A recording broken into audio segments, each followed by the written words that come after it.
ದೀಪೋತ್ಸವ ವಿಶೇಷ ಕಾರ್ಯಕ್ರಮಕ್ಕೆ ತಮ್ಮೆಲ್ಲರಿಗೂ ಆತ್ಮೀಯ ಸ್ವಾಗತ. ನಾನು ಸಾಹಿತ್ಯ.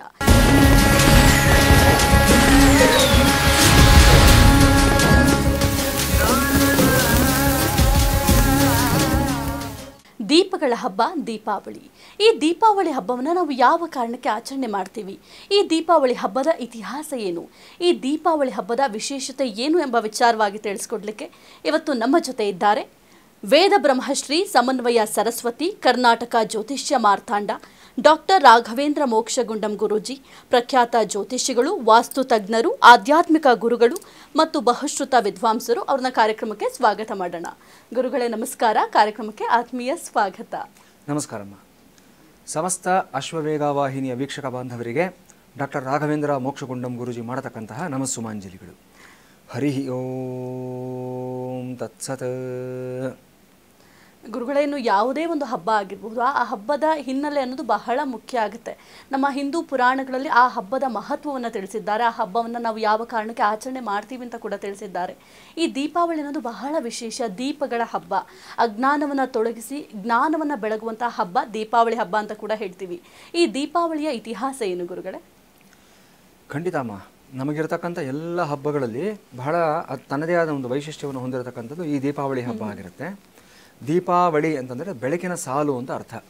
ಹಾಗಾಗಿ ನಾವು ನೋಡ್ತೀವಿ, 1-2 ದೀಪಗಳು ಹಚ್ಚತಕ್ಕಂಥದ್ದಲ್ಲ. ಇಲ್ಲಿ ಮನೆಯಲ್ಲಿ ನಾವು ದೇವರ ಮನೆಯಿಂದ ಶುರು ಮಾಡ್ಕೊಂಡು ಬಂದರೆ ಅಲ್ಲಿಂದ ಮುಂಭಾಗಿಲಲ್ಲೂ ಸಹ ದೀಪವನ್ನು ಹಚ್ತೀವಿ, ತುಳಸಿ ಕಟ್ಟೆ ಹತ್ರ ಸಹ ದೀಪ ಹಚ್ತೀವಿ. ಕೆಲವರು ಮನೆ ಒಂದು 3 ಅಂತಸ್ತು 4 ಅಂತಸ್ತು ಮನೆ ಕಟ್ಟಿರ್ತಕ್ಕಂಥವ್ರು ಮನೆ ತುಂಬ ಜಗಮಗಿಸ್ತಕ್ಕಂಥ ಒಂದು ಕಣ್ಣಿಗೆ ಕೋರೈಸ್ತಕ್ಕಂಥ ಬೆಳಕುಗಳನ್ನು ಹಾಕೋದನ್ನು ನೋಡ್ತೀವಿ. ಮತ್ತು ಅಲ್ಲಲ್ಲಿ ದೀಪಗಳನ್ನು ಇಟ್ಕೊಂಡು ಹೋಗ್ತಕ್ಕಂಥದ್ದು. ಶಾಸ್ತ್ರೀಯವಾದ ದೀಪಗಳನ್ನ ಇಡೋದಕ್ಕೆ ಹೆಚ್ಚಿನ ಪ್ರಾಮುಖ್ಯತೆಯನ್ನು ಕೊಡಬೇಕು. ಆರ್ಟಿಫಿಷಿಯಲ್ ದೀಪ ಹಾಕೋಣ, ಇಲ್ಲ ಅಂತಲ್ಲ, ನಾವು ಲೈಟ್ಸ್ ಹಾಕೋಣ, ಬೇರೆ ಇಲ್ಲ, ಪ್ರತಿಯೊಂದು ಸಹ ಇರಲಿ. ಆದರೆ ಶಾಸ್ತ್ರೀಯವಾಗಿರ್ತಕ್ಕಂಥದ್ದು ತುಪ್ಪದ ದೀಪ, ಎಣ್ಣೆಯ ದೀಪ, ಈ ರೀತಿ ಆಗಿರತಕ್ಕಂಥದ್ದನ್ನು ಎಲ್ಲ ಕಡೆ ಇಡೋದ್ರ ಮೂಲಕ ಏನಾಗುತ್ತೆ ಅಂತಂದರೆ, ಮೊದಲನೇದು ಬೆಳಕಿನ ಪ್ರಖರತೆಯಲ್ಲಿ ನಮಗಿರತಕ್ಕಂಥ, ನೀವೇ ಹೇಳಿದಾಗೆ, ಅಜ್ಞಾನ ಅನ್ನೋದು ಹೋಗುತ್ತೆ. ಇದು ಸ್ಪಿರಿಚುವಲ್ ಮೀನಿಂಗ್ ಅನ್ನೋವಂಥದ್ದು. ಮತ್ತು ಇದು ಮೆಟಾಫಿಸಿಕಲ್ ಮೀನಿಂಗ್ ಅಂತ ಹೇಳ್ತೀವಿ. ಫಿಸಿಕಲ್ ಲೆವೆಲಲ್ಲಿ ತೊಗೊಂಡಾಗ ನಮ್ಗೆ ಏನಾಗುತ್ತೆ ಅಂತಂದರೆ, ಒಂದು ಹೊಸ ಚೈತನ್ಯ ಅನ್ನೋದು ಬರುತ್ತೆ ನಮಗೆ. ಆ ಜಾಗದಲ್ಲಿ ಅಂಧಕಾರ ಅನ್ನೋದು ಯಾವಾಗ ಹೋಗುತ್ತೆ, ಅಂಧಕಾರ ಅಂತಂದರೆ ಏನು, ಬೆಳಕಿನ ಆಬ್ಸೆನ್ಸ್ ಆಫ್ ಲೈಟ್ ಅಂತ ಹೇಳ್ತೀವಿ ನಾವು. ಸೊ ಅದೇ ಅಂಧಕಾರ. ಸೊ ಬೆಳಕು ಯಾವಾಗ ಬರುತ್ತೋ ಅಂಧಕಾರ ಅನ್ನೋದು ಆಟೋಮೆಟಿಕ್ಕಾಗಿ ಹೊರಟೋಗುತ್ತೆ. ಹಾಗಾಗಿ ದೀಪಾವಳಿ ಅನ್ನತಕ್ಕಂಥದ್ದು ನಮ್ಮನ್ನು ಅಂತಃಶುದ್ಧಿ ಬಹಿರ್ಶುದ್ಧಿ ಅಂತ ಹೇಳ್ತೀವಿ. ಹೊರ ಜಗತ್ತಿನಲ್ಲೂ ಶುದ್ಧಿಯನ್ನು ಮಾಡುತ್ತೆ, ನಮಗೆ ಒಂದು ಜ್ಞಾನವನ್ನು, ಒಂದು ಉತ್ಸಾಹವನ್ನು ಕೊಡುತ್ತೆ.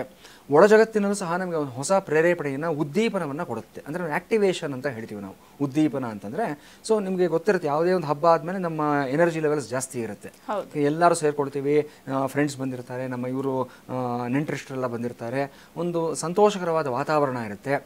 ಕಾಳಿದಾಸ ಒಂದು ಕಡೆ ಹೇಳ್ತಾನೆ, ಉತ್ಸವ ಪ್ರಿಯ ಇವಹಿ ಮನುಷ್ಯಾಹ ಅಂತ ಹೇಳ್ತಾನೆ. ಅಂದರೆ ಪ್ರತಿಯೊಬ್ಬ ಮನುಷ್ಯನ ಬೇಸಿಕ್ ನೇಚರ್ ಏನು ಅಂತಂದರೆ, ಅವನು ಏನಾದರೂ ಒಂದು ಸಂಭ್ರಮ, ಒಂದು ಸಂತೋಷ ಸದಾಕಾಲ ಬಯಸ್ತಾ ಇರ್ತಾನೆ ಆತ ಅಂತ. ಉತ್ಸವ ಪ್ರಿಯರು ಮನುಷ್ಯರು. ಹಾಗಾಗಿ ಒಂದು ಕಾರಣವನ್ನು ಹುಡ್ಕೊಳ್ತಾರೆ. ಆಗಾಗ ಕಾಲಕ್ಕೆ ಏನಾದರೂ ಒಂದು ಆಚರಣೆ, ಒಂದು ಸಂಭ್ರಮವನ್ನು ಪಡೋದಕ್ಕೋಸ್ಕರವಾಗಿ ಒಂದು ಕಾರಣವನ್ನು ಹುಡ್ಕೊಂಡಿರ್ತಾರೆ. ಇದು ಸುಮ್ಮನೆ ಬರೀ ಕಾರಣನ ಅನ್ನೋ ಪ್ರಶ್ನೆ ಬರುತ್ತೆ. ಏನೋ ಒಂದು ನಾವು ನೆಪಾನ ಅಂದರೆ ಇದು ಖಂಡಿತ ನೆಪ ಆಗಿರೋದಿಲ್ಲ. ಯಾಕಂದರೆ ಪ್ರತಿಯೊಂದು ಹಬ್ಬಕ್ಕೂ ಅದರದೇ ಆದ ಮಹತ್ವ ಇದೆ. ಈ ಸಮಯದಲ್ಲೇ ಮಾಡಬೇಕು ಅನ್ನೋದನ್ನು ಶಾಸ್ತ್ರೋಕ್ತವಾಗಿ ಹೇಳಿದ್ದಾರೆ. ವೇದಗಳಲ್ಲಿ, ಪುರಾಣಗಳಲ್ಲಿ ಮತ್ತು ಸಂಹಿತೆಗಳಲ್ಲಿ, ಸ್ಮೃತಿಗಳಲ್ಲಿ ಎಲ್ಲದರಲ್ಲೂ ತುಂಬ ಸ್ಪಷ್ಟವಾಗಿ ಹೇಳಿದ್ದಾರೆ. ಕಾರಣ ಏನಂತಂದರೆ, ನಮ್ಮ ಎಲ್ಲ ಆಚರಣೆಗಳು ಅಷ್ಟೇ ನಮಗೆ ಪ್ರಕೃತಿಗೆ ಅನ್ವಯವಾಗಿರ್ತಕ್ಕಂಥದ್ದು. ಆಯಾ ಕಾಲಕ್ಕೆ ಬದ್ಧವಾಗಿರ್ತಕ್ಕಂಥ ಒಂದು ಆಚರಣೆಗಳು, ಪೂಜೆಗಳು ಆಗಿರುತ್ತೆ. ಆ ಸಮಯದಲ್ಲೇ ಆ ಪೂಜೆಯನ್ನು ಮಾಡತಕ್ಕಂಥದ್ದು ಪ್ರಕೃತಿಯ ಜೊತೆ ಮನುಷ್ಯ ಒಂದು ತಾದಾತ್ಮ್ಯತೆಯನ್ನು ಬೆಳೆಸ್ಕೊಳ್ಳೋದಕ್ಕೆ ಒಂದು ಅನುಕೂಲವಾಗಿರ್ತಕ್ಕಂಥ ಒಂದು ಪದ್ಧತಿ ಆಗಿರುತ್ತೆ. ಹಾಗಾಗಿ ದೀಪಾವಳಿಯನ್ನು ಈ ದಿನದಲ್ಲೇ ಮಾಡಿ, ಮತ್ತು ಸಂಕ್ರಾಂತಿಯನ್ನು ನಾವು ಜನವರಿನಲ್ಲಿ ಆ ಬರತಕ್ಕಂಥ ಸಮಯದಲ್ಲೇ ಮಾಡಬೇಕು. ಯುಗಾದಿಗೆ ಅದರದೇ ಆದ ನಿರ್ದಿಷ್ಟವಾದ ಒಂದು ಸಮಯ ಇರುತ್ತೆ. ಈ ಎಲ್ಲ ಆಚರಣೆಗಳ ಜೊತೆಯಲ್ಲಿ ಕೆಲವು ಪೂಜೆಗಳು ಇರುತ್ತೆ, ಮತ್ತು ಇದರ ಜೊತೆಯಲ್ಲಿ ಪ್ರಸಾದಗಳು ಮತ್ತು ನೈವೇದ್ಯಗಳು ಇತ್ಯಾದಿಗಳು ಸಹ ಇರುತ್ತೆ. ವಸ್ತ್ರಗಳು, ವೇಷಭೂಷಣಗಳು ಸಹ ಬದಲಾವಣೆ ಆಗ್ತಾ ಹೋಗುತ್ತೆ ಆಯಾ ಕಾಲಕ್ಕೆ, ಆಯಾ ಒಂದು ಹಬ್ಬಗಳಿಗೆ ತಕ್ಕ ಹಾಗೆ. ಈ ದೀಪಾವಳಿಯನ್ನು ನಾವು ತೆಗೆದುಕೊಂಡಿದ್ದಾದಲ್ಲಿ ಇದು ಒಂದು ದಿವಸದ ಹಬ್ಬ ಅಲ್ಲ, ಇದು ಒಟ್ಟು 5 ದಿನಗಳ ಹಬ್ಬ ಇದು. ಮತ್ತು ಇಡೀ ಭಾರತದಾದ್ಯಂತ ಸಾರ್ವತ್ರಿಕವಾಗಿ ಏಕಮುಖವಾಗಿ ಆಚರಣೆ ಮಾಡತಕ್ಕಂಥ ಹಬ್ಬ ಅಂತ ಹೇಳ್ಬೋದು ನಾವು. ಈಗ ಬೇರೆ ಹಬ್ಬಗಳನ್ನ ನಾವು ತಗೊಂಡಿದ್ದಾದಲ್ಲಿ ಸ್ವಲ್ಪ ಬದಲಾವಣೆಗಳಿರುತ್ತೆ ಆಚರಣೆಯಲ್ಲಿ. ಈಗ ಸಂಕ್ರಾಂತಿ ಅಂತ ತಗೊಳ್ಳಿ, ಅದನ್ನು ಲೋರಿ ಅನ್ನೋ ಹೆಸರಿನಲ್ಲಿ ಒಂದು ರಾಜ್ಯದಲ್ಲಿ ಆಚರಣೆಯನ್ನು ಮಾಡ್ತಾರೆ. ಅಸ್ಸಾಂನಲ್ಲಿ ಹೋದರೆ ಬಿಹು ಅನ್ನೋ ಹೆಸರಿನಲ್ಲಿ ಅದೇ ಸಂಕ್ರಾಂತಿಯನ್ನು ಆಚರಣೆಯನ್ನು ಮಾಡ್ತಾರೆ. ಇಲ್ಲೇ ಸೌತ್ ಇಂಡಿಯಾದಲ್ಲೇ ನೋಡಿದ್ರೆ ನಾವು ಈ ಸಂಕ್ರಾಂತಿ, ನಾವು ಇದಕ್ಕೆ ಹೋದರೆ ಆಂಧ್ರ ಪ್ರದೇಶಕ್ಕೆ ಹೋದರೆ ಅಲ್ಲಿ ಕನುಮ ಅಂತ ಹೇಳ್ತಾರೆ, ಮತ್ತು ಇನ್ನೊಂದು ಹೆಸರಲ್ಲಿ ಆಚರಣೆಯನ್ನು ಮಾಡ್ತಾರೆ. ತಮಿಳುನಾಡಿಗೆ ಹೋದರೆ ಅಲ್ಲಿ ಸ್ವಲ್ಪ ಆಚರಣೆ ಬೇರೆ ಥರ ಇರುತ್ತೆ. ಹೆಸರು ಒಂದೇ ಆದರೂ ಆಚರಣೆಗಳು ಬೇರೆ ಬೇರೆಯಾಗಿರುತ್ತೆ. ಆದರೆ ದೀಪಾವಳಿ ಹಾಗೆ ಯುಗಾದಿ ಅಂತ ತೆಗೆದುಕೊಂಡಾಗಲೂ ಅದೇ ಥರ ಆಗುತ್ತೆ. ನಮಗೆ ಆಚರಣೆಗಳು ಒಂದೊಂದು ರಾಜ್ಯಕ್ಕೂ ಒಂದೊಂದು ಪ್ರಾಂತ್ಯಕ್ಕೂ ಸ್ವಲ್ಪ ಭಿನ್ನತೆಯನ್ನು, ಸ್ವಲ್ಪ ವೈಶಿಷ್ಟ್ಯತೆಯನ್ನು ಹೊಂದಿರುತ್ತೆ. ಆದರೆ ದೀಪಾವಳಿ ಬಹುತೇಕ ಭಾರತದಾದ್ಯಂತ ಒಂದೇ ಮುಖವಾಗಿ ಆಚರಣೆ ಮಾಡ್ತಕ್ಕಂಥ ಹಬ್ಬವಾಗಿರುತ್ತೆ. ಎಲ್ಲೇ ಹೋದರೂ ಬಲೀಂದ್ರ ಪೂಜೆಯನ್ನು ಮಾಡ್ತಾರೆ. ನರಕ ಚತುರ್ದಶಿಯ ಬಗ್ಗೆ ಎಲ್ರಿಗೂ ಸಹ ಐತಿಹ್ಯ ಗೊತ್ತಿರತಕ್ಕಂಥದ್ದೇ. ಮತ್ತು ಈ ಒಂದು ಅಭ್ಯಂಜನ ಸ್ನಾನ ಮತ್ತು ಈ ಒಂದು ಕುಬೇರ ಪೂಜೆ, ಲಕ್ಷ್ಮೀ ಪೂಜೆ ಇದು ಯೂನಿವರ್ಸಲ್ ಆಗಿರುವಂಥದ್ದು. ಇವತ್ತು ಕೇವಲ ಭಾರತದಲ್ಲಿ ಮಾತ್ರ ಅಲ್ಲ, ಅಮೇರಿಕಾದಲ್ಲಿ ಈಗಾಗಲೇ ಕೆಲವು ವರ್ಷಗಳ ಕೆಳಗಡೆನೇ ಇದು ಅಫಿಷಿಯಲ್ ಆಗಿ ಡಿಕ್ಲೇರ್ ಆಗೋಗಿದೆ. ಅಲ್ಲಿ ಕೆಲವು ಸ್ಟೇಟ್ಸ್ನಲ್ಲಿ ದೀಪಾವಳಿಯನ್ನು ಒಂದು ರೆಕಗ್ನೈಸ್ಡ್ ಫೆಸ್ಟಿವಲ್ ಅಂತ ಹೇಳಿ ಅಫಿಷಿಯಲ್ ಹಾಲಿಡೇ ಅಂತ ಕೊಟ್ಬಿಟ್ಟಿದ್ದಾರೆ ಅಲ್ಲಿ. ಅಷ್ಟರ ಮಟ್ಟಿಗೆ ಭಾರತೀಯತೆ, ಸನಾತನ ಸಂಪ್ರದಾಯ ಇವತ್ತು ವಿಶ್ವಾದ್ಯಂತ ಇವತ್ತು ಪ್ರಸಾರ ಆಗಿದೆ ಅಂತ ನಾವು ಹೇಳ್ಬೋದು ನಾವು. ಹಾಗಾಗಿ ಅಲ್ಲಿ ಮಾತ್ರ ಅಲ್ಲ, ಆಫ್ರಿಕಾದಲ್ಲಿ, ರಷ್ಯಾದಲ್ಲಿ, ಹಲವಾರು ದೇಶಗಳಲ್ಲಿ ಇವತ್ತು ದೀಪಾವಳಿನ ತುಂಬ ಸಂಭ್ರಮದಿಂದ ನಾನ್ ಇಂಡಿಯನ್ಸ್ ಕೂಡ ಇದನ್ನು ಆಚರಣೆಯನ್ನು ಮಾಡ್ತಾ ಇದ್ದಾರೆ. ಕೇವಲ ಅಲ್ಲಿರ್ತಕ್ಕಂಥ NRIs ಮಾತ್ರ ಅಲ್ಲ, ಅವರ ಜೊತೆ ಬೇರೆಯವರು ಸಹ ಸೇರ್ಕೊಳ್ತಾ ಇದ್ದಾರೆ, ಅವರು ಸಂಭ್ರಮವನ್ನು ಪಡ್ತಾ ಇದ್ದಾರೆ. ಅಲ್ಲಿಗೆ ದೀಪಾವಳಿ ವೈಶಿಷ್ಟ್ಯ, ಅದರ ಸಾರ್ವತ್ರಿಕತೆ, ಯೂನಿವರ್ಸಾಲಿಟಿ ಅನ್ನತಕ್ಕಂಥದ್ದು ಏನಿದೆ ಅನ್ನೋದು ಇವತ್ತು ನಮಗೆ ಸ್ಪಷ್ಟವಾಗ್ತಾ ಹೋಗ್ತಾ ಇದೆ. ನಮಗೆ ಗುರುಗಳೇನು ಈ ದೀಪಾವಳಿ ಅಂತಂದ್ರೆ ಮೊದಲಿಗೆ ದೀಪ ಅನ್ನೋದು ಬಹಳ ಪ್ರಮುಖ ಪಾತ್ರ ವಹಿಸುತ್ತೆ.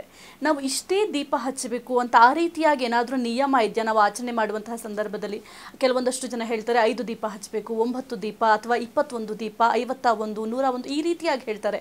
ಆ ರೀತಿಯಾಗಿ ನಾವು ದೀಪಗಳನ್ನ ಬೆಳಗಿಸೋದಕ್ಕೆ ಕಾರಣ ಏನು ಗುರುಗಳೇ? ನೋಡಿ, ದೀಪೋತ್ಸವ ಅನ್ನೋದು ಕಾರ್ತಿಕ ಮಾಸದ ಇಡೀ ತಿಂಗಳಲ್ಲಿ ದೀಪೋತ್ಸವವನ್ನು ಮಾಡ್ತೀವಿ ನಾವು. ಇಡೀ 30 ದಿನಗಳಲ್ಲೂ ಸಹ ದೀಪವನ್ನು ಹಚ್ಚಬೇಕು ಅಂತ ಹೇಳ್ತಾರೆ. ನೀವು ಹೇಳಿದ ಹಾಗೆ ಆ ಎಲ್ಲ ಸಂಖ್ಯೆಗಳಿಗೂ ಸಹ ಒಂದು ಮಹತ್ವ ಇದೆ. ಲಕ್ಷ ದೀಪೋತ್ಸವದವರೆಗೂ ಸಹ ಮಾಡ್ತಾರೆ. ಅದೇ ಒಂದು ದೊಡ್ಡ ಸಂಭ್ರಮ. ಇವತ್ತಿಗೂ ಅಷ್ಟೇ ಆಂಧ್ರ ಪ್ರದೇಶನಲ್ಲಿ ನಾವು ಈಸ್ಟ್ ಗೋದಾವರಿ, ವೆಸ್ಟ್ ಗೋದಾವರಿ, ರಾಜಮಂಡ್ರಿ ಕೆಲವೊಂದು ಸ್ಟೇಟ್ಸ್ ಹೋದರೆ ಅಲ್ಲಿ ನದಿ, ವಿಶೇಷವಾಗಿ ನದಿ ಇದೆ. ಆ ನದಿ ತೀರದಲ್ಲಿ, ಗೋದಾವರಿ ನದಿ ತೀರದಲ್ಲಿ ಲಕ್ಷ ದೀಪೋತ್ಸವ, ಸಹಸ್ರ ದೀಪೋತ್ಸವ ಇರೋದನ್ನ ಮಾಡ್ತಾರೆ. ನೋಡೋದಕ್ಕೆ ಒಂದು ಹಬ್ಬ ಅಂತ ಅನಿಸುತ್ತೆ ನಮಗದು, ವಿಶೇಷವಾಗಿರ್ತಕ್ಕಂಥದ್ದು. ಇಲ್ಲಿ ಒಂದೊಂದು ಸಂಖ್ಯೆಗೂ ಅಷ್ಟೇ ಒಂದೊಂದು ವಿಶೇಷವಾದ ಒಂದು ಸಂಕೇತವನ್ನು ಕೊಟ್ಟಿದ್ದಾರೆ. ಯಾಕಂದರೆ ಪ್ರತಿಯೊಂದು ಸಂಖ್ಯೆ ಒಂದು ದೇವತೆಯ ತತ್ವದ ಜೊತೆ ಅದು ಅನುಗುಣವಾಗಿರತಕ್ಕಂಥ ವಿಚಾರ ಆಗಿರುತ್ತೆ. ಹಾಗಾಗಿ ಈಗ ಉದಾಹರಣೆಗೆ ಹೇಳಬೇಕು ಅಂತಂದರೆ, ಈಗ 3 ದೀಪಗಳು, ಈಗ ಮನೆಯಲ್ಲಿ ನಾವು ದೇವರಿಗೆ ದೀಪ ಹಚ್ಚಬೇಕಾದಾಗ, ಷೋಡಶೋಪಚಾರ ಪೂಜೆಯನ್ನು ಮಾಡ್ಕೊಂಡು ಹೋಗಬೇಕಾದಾಗ ಧೂಪ, ದೀಪ, ನೈವೇದ್ಯ, ಮಂಗಳ ಆರತಿ ಅಂತ ಬರುತ್ತೆ. ಅಲ್ಲಿ ಧೂಪ ಆದಮೇಲೆ ಅಂದರೆ ಅಗರಬತ್ತಿ ತೋರಿಸಿದ್ದಾದ್ಮೇಲೆ ದೀಪ ಬರುತ್ತೆ. ಅಲ್ಲಿ ಸಾಜ್ಯಂ ತ್ರಿವರ್ತಿ ಸಂಯುಕ್ತಂ ಮನ್ಹಿನ ಯೋಜಿತಂ ಮಯ ಗೃಹಾಣ ಮಂಗಳಂ ದೀಪಂ ತ್ರೈಲೋಕ್ಯ ತಿಮಿರಾಪಹ ಅಂತ ಹೇಳ್ತಾರೆ.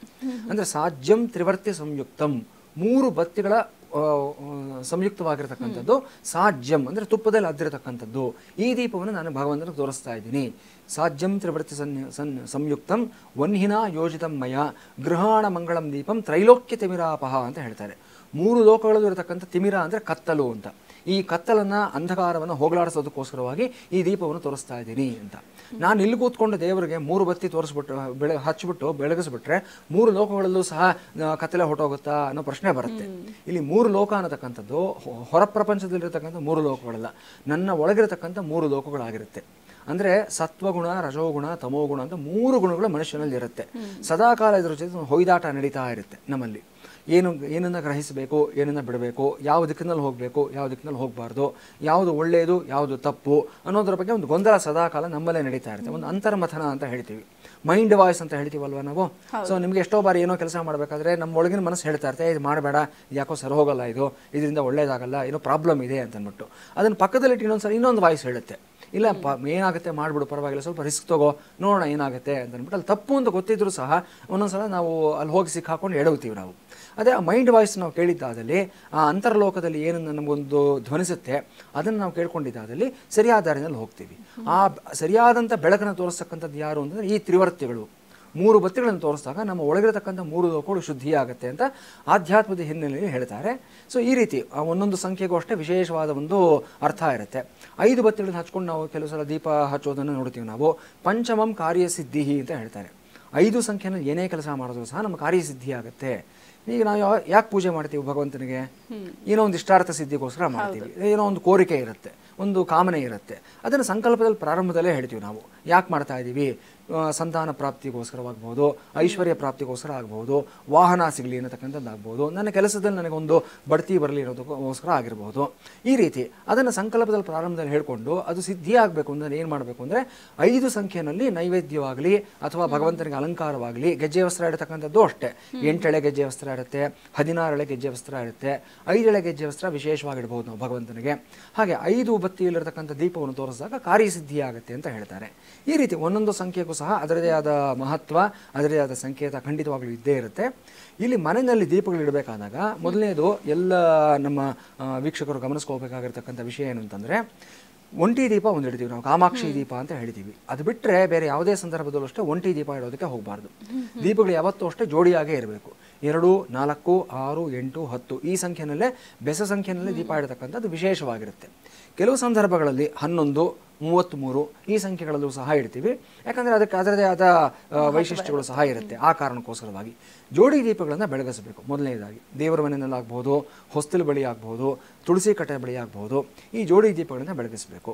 ಜೊತೆಗೆ ದೀಪದ ಸಂಖ್ಯೆ ಎಷ್ಟು ನಾವು ಹೆಚ್ಚಾಗಿ ಮಾಡ್ಕೊಳ್ತಾ ಹೋಗ್ತೀವೋ ಫಲ ಅಷ್ಟು ಹೆಚ್ಚು ಅಂತ ಸಹ ಹೇಳ್ತಾರೆ. ಹೀಗಾಗಿ ಇದರ ಹಿಂದೆ ಒಂದು ಮ್ಯಾಥಮೆಟಿಕ್ಸು ಇದೆ, ಸೈನ್ಸು ಇದೆ, ಎಲ್ಲವನ್ನು ಅಳವಡಿಸ್ಕೊಂಡಿರ್ತಕ್ಕಂಥದ್ದು ನಮ್ಮ ಸನಾತನ ಸಂಪ್ರದಾಯದ ಆಚರಣೆಗಳು ಆಗಿರುತ್ತವೆ. ಗುರುಗಳೇನು ನಾವು ಆಚರಣೆ ಮಾಡುವ ಯಾವುದೇ ಹಬ್ಬ ಆಗಿರ್ಬೋದು ಅದಕ್ಕೆ ಒಂದು ಪೌರಾಣಿಕ ಹಿನ್ನೆಲೆ ಇದ್ದೇ ಇರುತ್ತೆ. ಇನ್ನು ಈ ದೀಪಾವಳಿಯ ಪೌರಾಣಿಕ ಹಿನ್ನೆಲೆ ಏನು ಗುರುಗಳೇ? ನೋಡಿ, ದೀಪಾವಳಿ ಪೌರಾಣಿಕ ಹಿನ್ನೆಲೆಯನ್ನು ನಾವು ನೋಡಬೇಕು ಅಂತಂದರೆ ಮೊದಲನೇದಾಗಿ ಈ 5 ದಿನಗಳ ಆಚರಣೆಯನ್ನು ನಾವು ಗಮನಿಸೋಣ. ಯಾವ್ಯಾವತ್ತು ಏನೇನನ್ನು ಮಾಡ್ತೀವಿ ಅಂತ. ಅದು ಒಂದೊಂದಕ್ಕೂ ಸಹ ಅದರದೇ ಆದ ಮಹತ್ವ ಇದೆ. ಮೊದಲನೇದು ಇವತ್ತಿನ ದಿವಸ ತ್ರಯೋದಶಿ, ಆಶ್ವೇಜ ಕೃಷ್ಣ ತ್ರಯೋದಶಿ. ಇವತ್ತು ಪಂಚಾಂಗದಲ್ಲಿ ಕೊಟ್ಟಿರ್ತಾರೆ ನೀರು ತುಂಬುವ ಹಬ್ಬ ಅಂತ ಕೊಟ್ಟಿರ್ತಾರೆ. ಯಾಕೆ ನೀರು ತುಂಬಿಸ್ಬೇಕು ಅಂತಂದರೆ, ಜಲವನ್ನು ಮಹಾಲಕ್ಷ್ಮಿ ಸ್ವರೂಪವಾಗಿ ನಾವು ನೋಡ್ತೀವಿ. ಮನೆಯಲ್ಲಿ ಯಾವತ್ತೂ ಅಷ್ಟೇ ಧಾನ್ಯ ಖಾಲಿ ಆದರೆ, ಅರಿಶಿನ ಖಾಲಿ ಆದರೆ ನಾವೇನು ಹೇಳ್ತೀವಿ? ಪಾತ್ರೆ ತುಂಬಿದೆ ಅಂತ ಹೇಳ್ತೀವಿ, ಖಾಲಿಯಾಗಿದೆ ಅಂತ ಹೇಳೋದಿಲ್ಲ. ಆ ಮಾತನ್ನು ಬಳಸಬಾರ್ದು.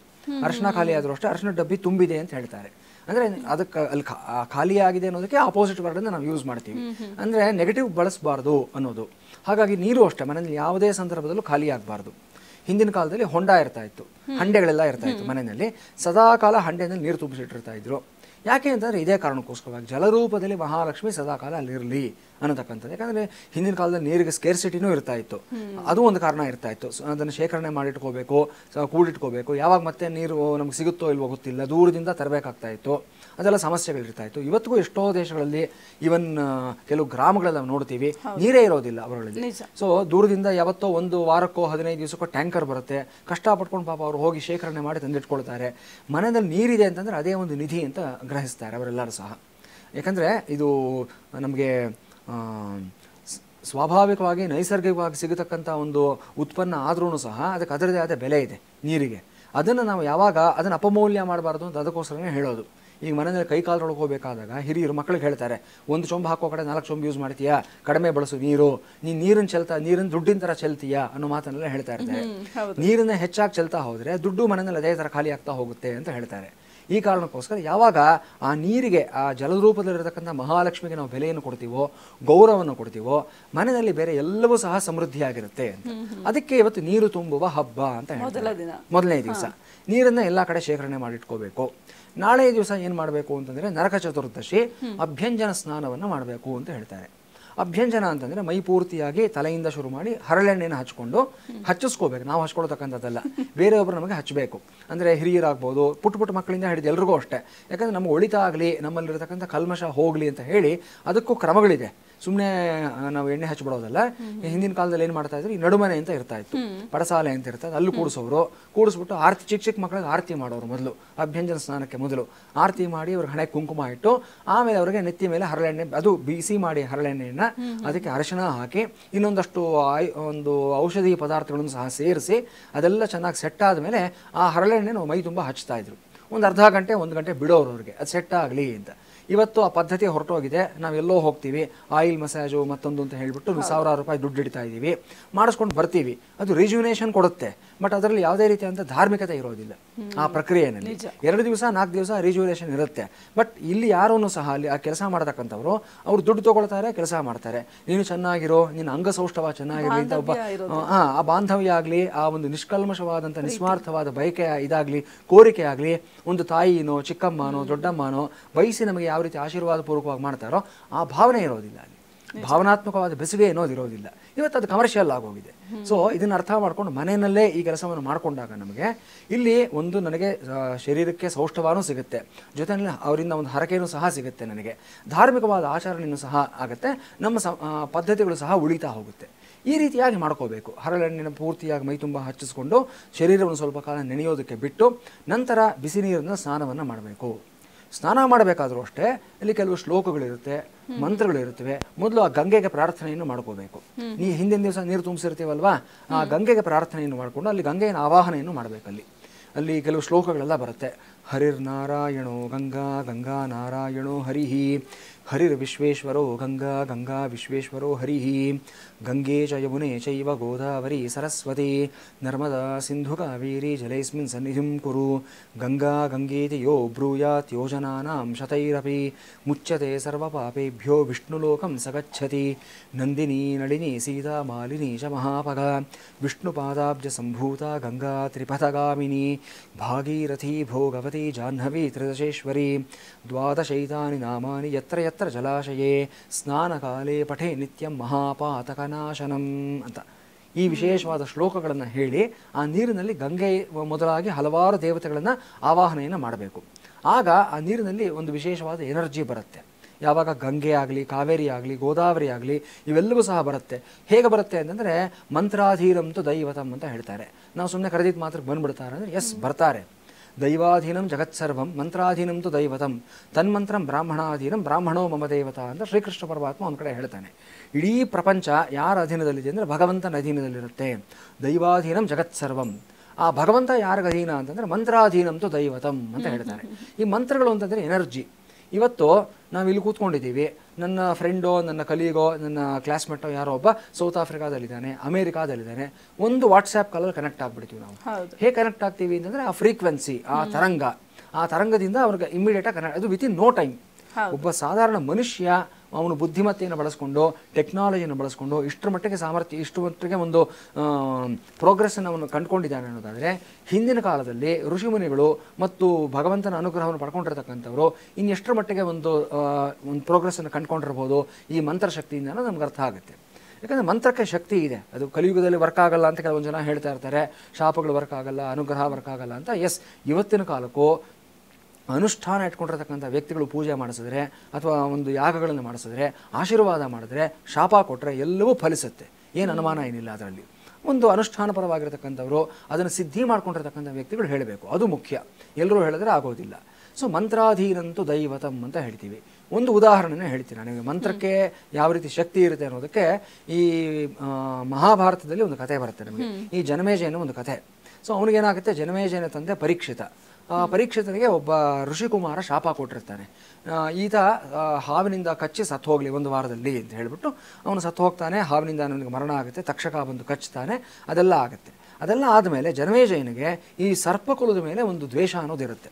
ನನ್ನ ತಂದೆಯನ್ನು ಸಾಯಿಸಿರ್ತಕ್ಕಂಥದ್ದು ಒಂದು ಹಾವು, ಹಾಗಾಗಿ ಇಡೀ ಸರ್ಪಕುಲವನ್ನು ನಾನು ನಾಶ ಮಾಡಬೇಕು ಅಂತ ಹೇಳಿ ಅವನು ಸರ್ಪಯಾಗವನ್ನು ಮಾಡ್ತಾನೆ.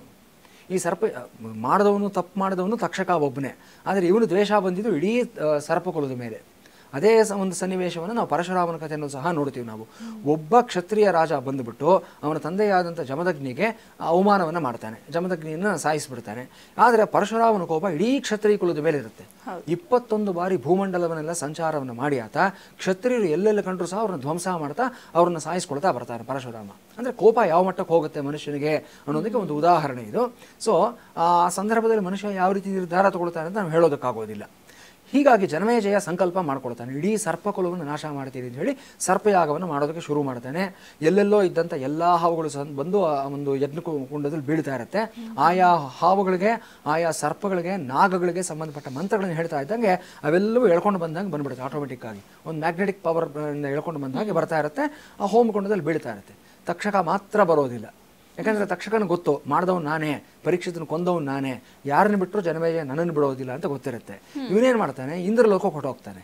ಅಂದರೆ ಆ ಫ್ರೀಕ್ವೆನ್ಸಿನ ದಾಟಿ ಇನ್ನೊಂದು ಏರಿಯಾಗೆ ಹೋಗ್ತಾನೆ. ಈ ಕೆಲವು ಸಲ ನಾವು ಕಾಲ್ ಮಾಡಿದಾಗ this person is unable to receive your call ಅಂತ ಬರುತ್ತೆ, ಅಥವಾ unable to contact, out of reach, out of ಇದು ಅಂತ ನಮಗೆ ಬರುತ್ತೆ. ಕಾರಣ ಏನಂತಂದರೆ ಆ ತರಂಗದ ಒಂದು ವ್ಯಾಪ್ತಿ ಇರುತ್ತೆ, ಆ ಫ್ರೀಕ್ವೆನ್ಸಿ, ಆ ನೆಟ್ವರ್ಕ್ಗೆ ಒಂದು ವ್ಯಾಪ್ತಿ, ಒಂದು ಇದಿರುತ್ತೆ ನಿಮಗೆ.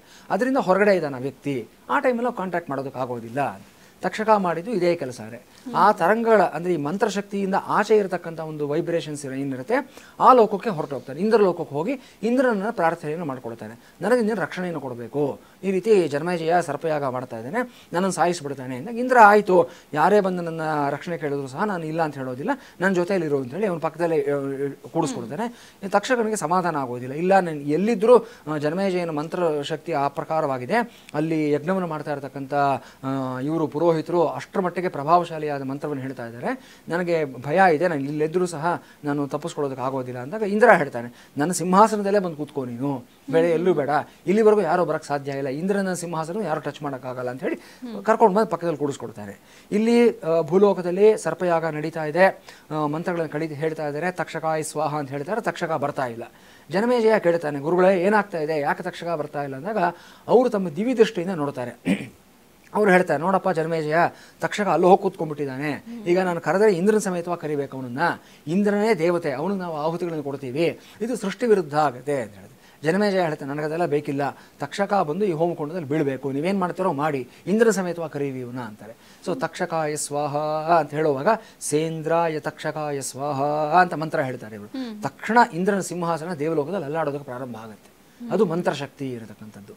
ಆಗ ಇಂದ್ರನಿಗೆ ತಕ್ಷಣ ಗಾಬರಿ ಆಗುತ್ತೆ. ಅವನು ಹೇಳ್ತಾನೆ ತಕ್ಷಕನಿಗೆ, ನೋಡಪ್ಪ ನಿನ್ನನ್ನು ಕಾಪಾಡೋಕೆ ಹೋಗ್ಬಿಟ್ಟು ನಾನೇ ಸಮಸ್ಯೆಯಲ್ಲಿ ಸಿಕ್ಕಾಕೊಂಡಿದ್ದೀನಿ, ನೀನು ಹೊರಟೋಗು ಅಂತೇಳಿ ಅವ್ನು ತಳ್ಳಿಬಿಡ್ತಾನೆ ಮೇಲಿಂದ.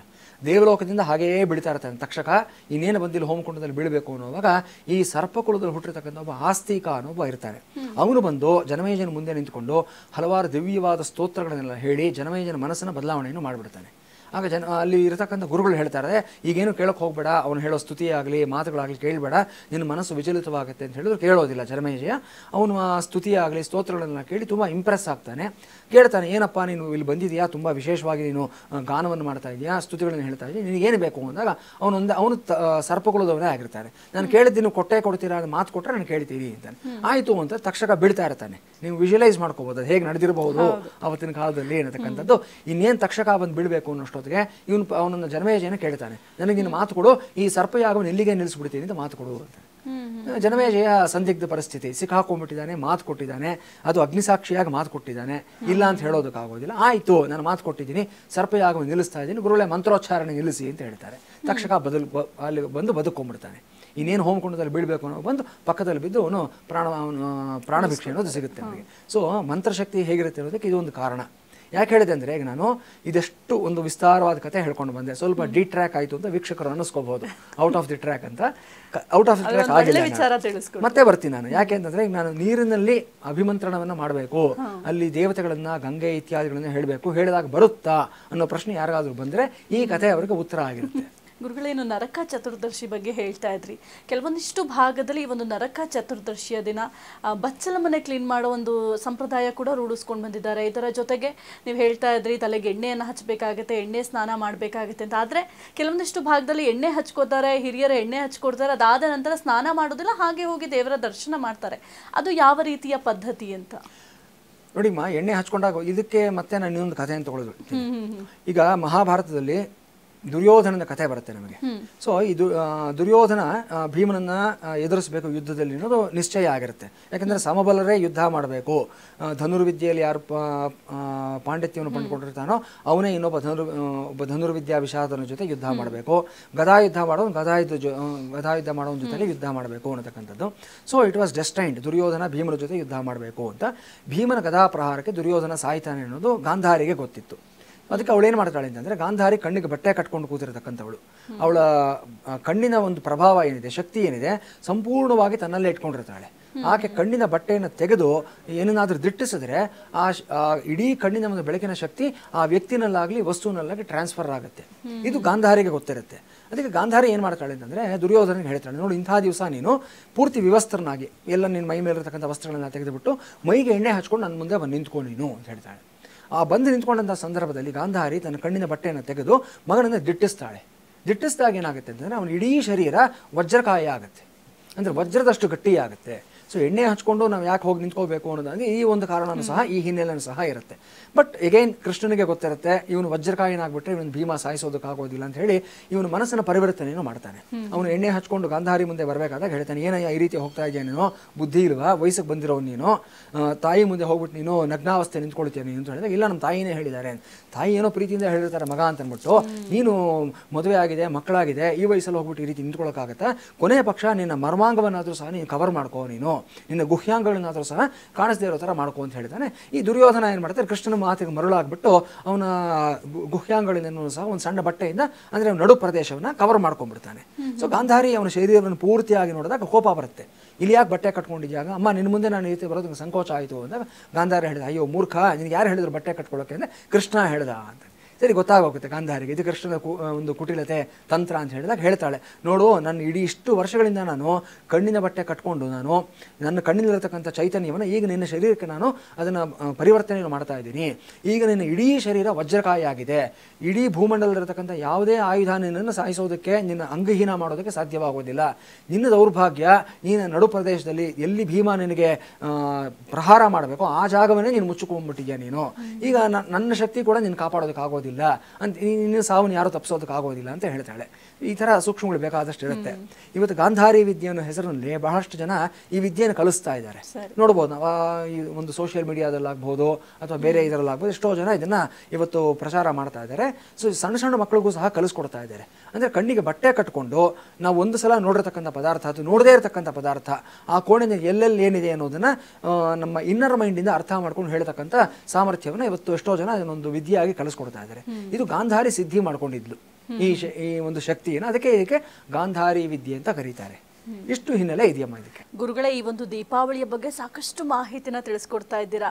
ಮುಖ್ಯವಾಗಿ ಈ ದೀಪಾವಳಿಯ ಅಮಾವಾಸ್ಯೆ, ಈ ಅಮಾವಾಸ್ಯೆಯ ಸಂದರ್ಭದಲ್ಲಿ ಲಕ್ಷ್ಮೀ ಪೂಜೆ ಮಾಡ್ತಾರೆ, ಕುಬೇರನ ಪೂಜೆ ಮಾಡ್ತಾರೆ.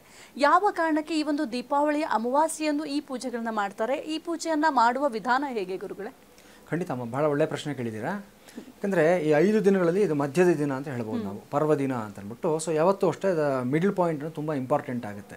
ಅದು ಹಿಂದಿನ 2 ದಿನಗಳಿಗೂ ಒಂದು ಬೆಸುಗೆ ಆಗುತ್ತೆ, ಮುಂದಿನ 2 ದಿನಗಳಿಗೂ ಸಹ ಒಂದು ಕೊಂಡಿ ಆಗುತ್ತೆ. ಅದು ಜೊತೆಗೆ ಈ ಅಮಾವಾಸ್ಯೆ ದಿವಸಕ್ಕೆ ಆಶ್ವೇಜ ಮಾಸ ಪೂರ್ತಿ ಆಗುತ್ತೆ. ನಾಳೆಯಿಂದ ಕಾರ್ತಿಕ ಮಾಸ ಪ್ರಾರಂಭ ಆಗುತ್ತೆ, ಬಲಿಪಾಡ್ಯಮಿ, ಅದಾದಮೇಲೆ ಯಮದ್ವಿತೀಯ, ಅಲ್ಲಿಗೆ ದೀಪಾವಳಿ 5 ದಿನಗಳ ಪರ್ವಕಾಲ ಸಂಪೂರ್ಣವಾಗುತ್ತೆ. ಅಮಾವಾಸ್ಯೆಯನ್ನು ಪರ್ವಕಾಲ ಅಂತ ಕರೀತಾರೆ. ಬಹಳಷ್ಟು ಜನ ಅಮಾವಾಸ್ಯೆ ಕೆಟ್ಟದು ಅನ್ನೋ ಭಾವನೆ ಇಟ್ಕೊಂಡ್ಬಿಟ್ಟಿರ್ತಾರೆ. ಸೊ ಇದೊಂದು ತಪ್ಪು ಕಲ್ಪನೆ. ಇದು ಪೌರ್ಣಿಮೆ ಆಗಲಿ ಅಮಾವಾಸ್ಯೆ ಆಗಲಿ ಅದಕ್ಕೆ ತನ್ನದೇ ಆದ ವೈಶಿಷ್ಟ್ಯ ಇದೆ. ಆ ದಿನದಲ್ಲಿ ಇರತಕ್ಕಂಥ ಚಂದ್ರನ ಕಿರಣಗಳು, ಚಂದ್ರ ಅವತ್ತು ಸಂಪೂರ್ಣವಾಗಿ ಕಾಣಿಸೋದಿಲ್ಲ ನಮಗೆ, ಆದರೆ ಅವನ ಅಸ್ತಿತ್ವ ಇಲ್ಲ ಅಂತಲ್ಲ, ಅವನು ಇರ್ತಾನೆ, ಚಂದ್ರ ಇರ್ತಾನೆ, ನಮಗೆ ಹೊರಗಣ್ಣಿಗೆ ಮಾತ್ರ ಕಾಣಿಸ್ತಾ ಇಲ್ಲ ಚಂದ್ರ ಅಷ್ಟೇ. ಸೊ ಅವತ್ತಿನ ದಿವಸ ಪರ್ವಕಾಲ ಆಗಿರೋದ್ರಿಂದ 1 ತಿಂಗಳಿನಲ್ಲಿ 5 ಪರ್ವಕಾಲಗಳು ಇರುತ್ತವೆ. 2 ಏಕಾದಶಿಗಳು ಮತ್ತು 1 ಪೌರ್ಣಮಿ, 1 ಅಮಾವಾಸ್ಯೆ ಮತ್ತು 1 ಸಂಕ್ರಮಣ ಅಂತ ಹೇಳ್ತೀವಿ ನಾವು. ಸಂಕ್ರಮಣ ಅನ್ನೋದು ಪ್ರತಿ ತಿಂಗಳಿನಲ್ಲೂ ಸಹ ಬರುತ್ತೆ. ನಮಗೆ ಗೊತ್ತಿರೋದು ಮಕರ ಸಂಕ್ರಮಣ, ಆಮೇಲೆ ದಕ್ಷಿಣಾಯನದಲ್ಲಿ ಬರುವಂಥ ಕಟಕ ಸಂಕ್ರಮಣ, 2 ಅಂತ ನಾವು ಅಂದ್ಕೊಂಡಿರ್ತೀವಿ. ಅದು ಅಯನಗಳ ಬದಲಾವಣೆ ಆಗ್ತಕ್ಕಂಥ ಸಮಯ, ಉತ್ತರಾಯಣ ದಕ್ಷಿಣಾಯನ. ಅದಲ್ಲದೆ ಪ್ರತಿ ತಿಂಗಳಿನಲ್ಲೂ ಸಹ ಒಂದೊಂದು ಸಂಕ್ರಮಣ ಇರುತ್ತೆ. ಅಮಾವಾಸ್ಯೆ ನಿಶ್ಚಯವಾಗಿ ವಿಶೇಷವಾದ ದಿನ, ಅದು ಶುಭಕರವಾಗಿರತಕ್ಕಂಥ ದಿನವೇ, ಅದರಲ್ಲೇನು ಅನುಮಾನ ಇಲ್ಲ. ಹೇಗೆ ಬಳಸ್ಕೋಬೇಕು ಅನ್ನೋದು ನಮಗೆ ಗೊತ್ತಿರಬೇಕು ಅಮಾವಾಸ್ಯೆಯನ್ನಷ್ಟೇ. ಅಮಾವಾಸ್ಯೆ ಲಕ್ಷ್ಮೀ ಪೂಜೆಗೆ, ಕುಬೇರನ ಪೂಜೆಗೆ ಎರಡಕ್ಕೂ ಸಹ ಬಹಳ ವಿಶೇಷವಾಗಿರತಕ್ಕಂಥದ್ದು. ಈ ದೀಪಾವಳಿ ಅಮಾವಾಸ್ಯೆ ಏನಿದೆ ಇದಕ್ಕೆ ಹಲವಾರು ಹೆಸರುಗಳನ್ನು ಕೊಡ್ತೀವಿ ನಾವು. ಅವತ್ತಿನ ದಿವಸ ಯಕ್ಷರಾತ್ರಿ ಅಂತ ಕರೀತಾರೆ ಅದನ್ನು. ಯಾಕೆಂದರೆ ಕುಬೇರ ಬಂದು ಇಡೀ ಯಕ್ಷಗಣಗಳಿಗೆ ರಾಜನಾಗಿರ್ತಾನೆ. ಹಾಗಾಗಿ ಯಾವತ್ತು ಎಲ್ಲ ಯಕ್ಷರು ಯಕ್ಷಿಣಿಯರು ನಿಮಗೆ ಒಲಿಯುವಂಥ ಒಂದು ದಿವಸ. ಆ ಸಾಧನೆ ಮಾಡತಕ್ಕಂಥ ಮಾರ್ಗದಲ್ಲಿರೋರಿಗೆ ಗೊತ್ತಿರುತ್ತೆ, ಈ ಅಮಾವಾಸ್ಯೆಗೋಸ್ಕರ ಕಾಯ್ತಾ ಇರ್ತಾರೆ ಆವತ್ತಿನ ದಿವಸ. ಅಮಾವಾಸ್ಯೆಯನ್ನು ಜ್ಯೋತಿಷ್ಶಾಸ್ತ್ರದಲ್ಲಿ 3 ಅಥವಾ 4 ರೀತಿಯಾಗಿ ವಿಂಗಡಣೆಯನ್ನು ಮಾಡ್ತಾರೆ. ಅದರ ಇಡೀ ವ್ಯಾಪ್ತಿ ಒಂದು ತಿಥಿ ಅಂತಂದರೆ 60 ಘಳಿಗೆಗಳಿರುತ್ತೆ, ಅಂದರೆ ಅಪ್ರಾಕ್ಸಿಮೇಟ್ಲಿ 24 ಅವರ್ಸ್. ಅದರಲ್ಲಿ ವಿಂಗಡಣೆಯನ್ನು ಮಾಡ್ತಾ ಹೋದಾಗ ಅಮಾವಾಸ್ಯೆಯಲ್ಲಿ ಸಿನಿವಾಲಿ, ಕುಹು, ರಾಕ ಅಂತ ಬೇರೆ ಬೇರೆ ಘಳಿಗೆಗಳಿರುತ್ತೆ. ಈ ಒಂದೊಂದು ಘಳಿಗೆಗಳು ಅಷ್ಟೇ ಬೇರೆ ಬೇರೆ ಸಾಧನೆ ಮಾಡೋದಕ್ಕೆ ತುಂಬ ಪರಿಪೂರ್ಣವಾಗಿರ್ತಕ್ಕಂಥದ್ದು, ತುಂಬ ಅನುಕೂಲವಾಗಿರ್ತಕ್ಕಂಥ ಸಮಯ ಆಗಿರುತ್ತೆ. ಅದರಲ್ಲೂ ಸಹ ತಂತ್ರ ಸಾಧನೆ ಮಾಡ್ತಕ್ಕಂಥವ್ರು, ಈ ತಾಂತ್ರಿಕ ಪ್ರಾಕ್ಟೀಸಸ್ ಮಾಡ್ತಕ್ಕಂಥವ್ರು ಕೆಲವಷ್ಟು ಜನ ಇರ್ತಾರೆ. ತಪ್ಪು ಅಂತ ನಾನು ಹೇಳೋದಿಲ್ಲ. ಕೌಲ ಮಾರ್ಗ, ವಾಮ ಮಾರ್ಗ, ಸವ್ಯ ಮಾರ್ಗ ಅಂತ ಮುಂಚೆನೂ ಬಂದೇ ಇರತಕ್ಕಂಥದ್ದು. ಅವರವರ ಮನಸ್ಸಿಗೆ ಅನುಗುಣವಾಗಿರ್ತಕ್ಕಂಥದ್ದು. ಕೆಲವರು ಬಗಳಾಮುಖಿ ದೇವಿ ಪೂಜೆ ಮಾಡ್ತಾರೆ, ಪ್ರತ್ಯಂಗಿರಾ ದೇವಿ ಪೂಜೆಯನ್ನು ಮಾಡ್ತಾರೆ. ಇವತ್ತಿನ ದಿವಸ ತುಂಬ ಜಾಸ್ತಿ ಆಗ್ತಾ ಇದೆ. ಪ್ರತ್ಯಂಗಿರಾ ಹೋಮ, ಪ್ರತ್ಯಂಗಿರಾ ಹವನ ಬಹಳಷ್ಟು ಕಡೆ ನಡೀತಾ ಇದೆ. ಎಷ್ಟೋ ಜನ ರಿಸಲ್ಟ್ಸ್ ಬಂದಿಲ್ಲ. ಯಾಕೆಂದರೆ ಪ್ರತ್ಯಂಗಿರಾ ಹೆಸರಲ್ಲಿ ಇನ್ನೇನೇನೋ ಮಾಡ್ತಾ ಇರ್ತಾರಲ್ಲಿ. ಇವೆಲ್ಲ ಬಹಳ ತಪ್ಪು. ಕ್ರಮ ಗೊತ್ತಿಲ್ಲದೆ ಅಥವಾ ನನಗೆ ಸಿದ್ಧಿ ಆಗದೆ ಕೇವಲ ಅದನ್ನು ವ್ಯಾಪಾರ ದೃಷ್ಟಿಯಿಂದ ಮಾಡ್ತಕ್ಕಂಥದ್ದು ಇದೆಯಲ್ಲ, ಅದರಲ್ಲೂ ಕಲಿಯುಗದಲ್ಲಿ ನಿಶ್ಚಯವಾಗಿ ರಿವರ್ಸ್ ಹೊಡೆಯುತ್ತದೆ.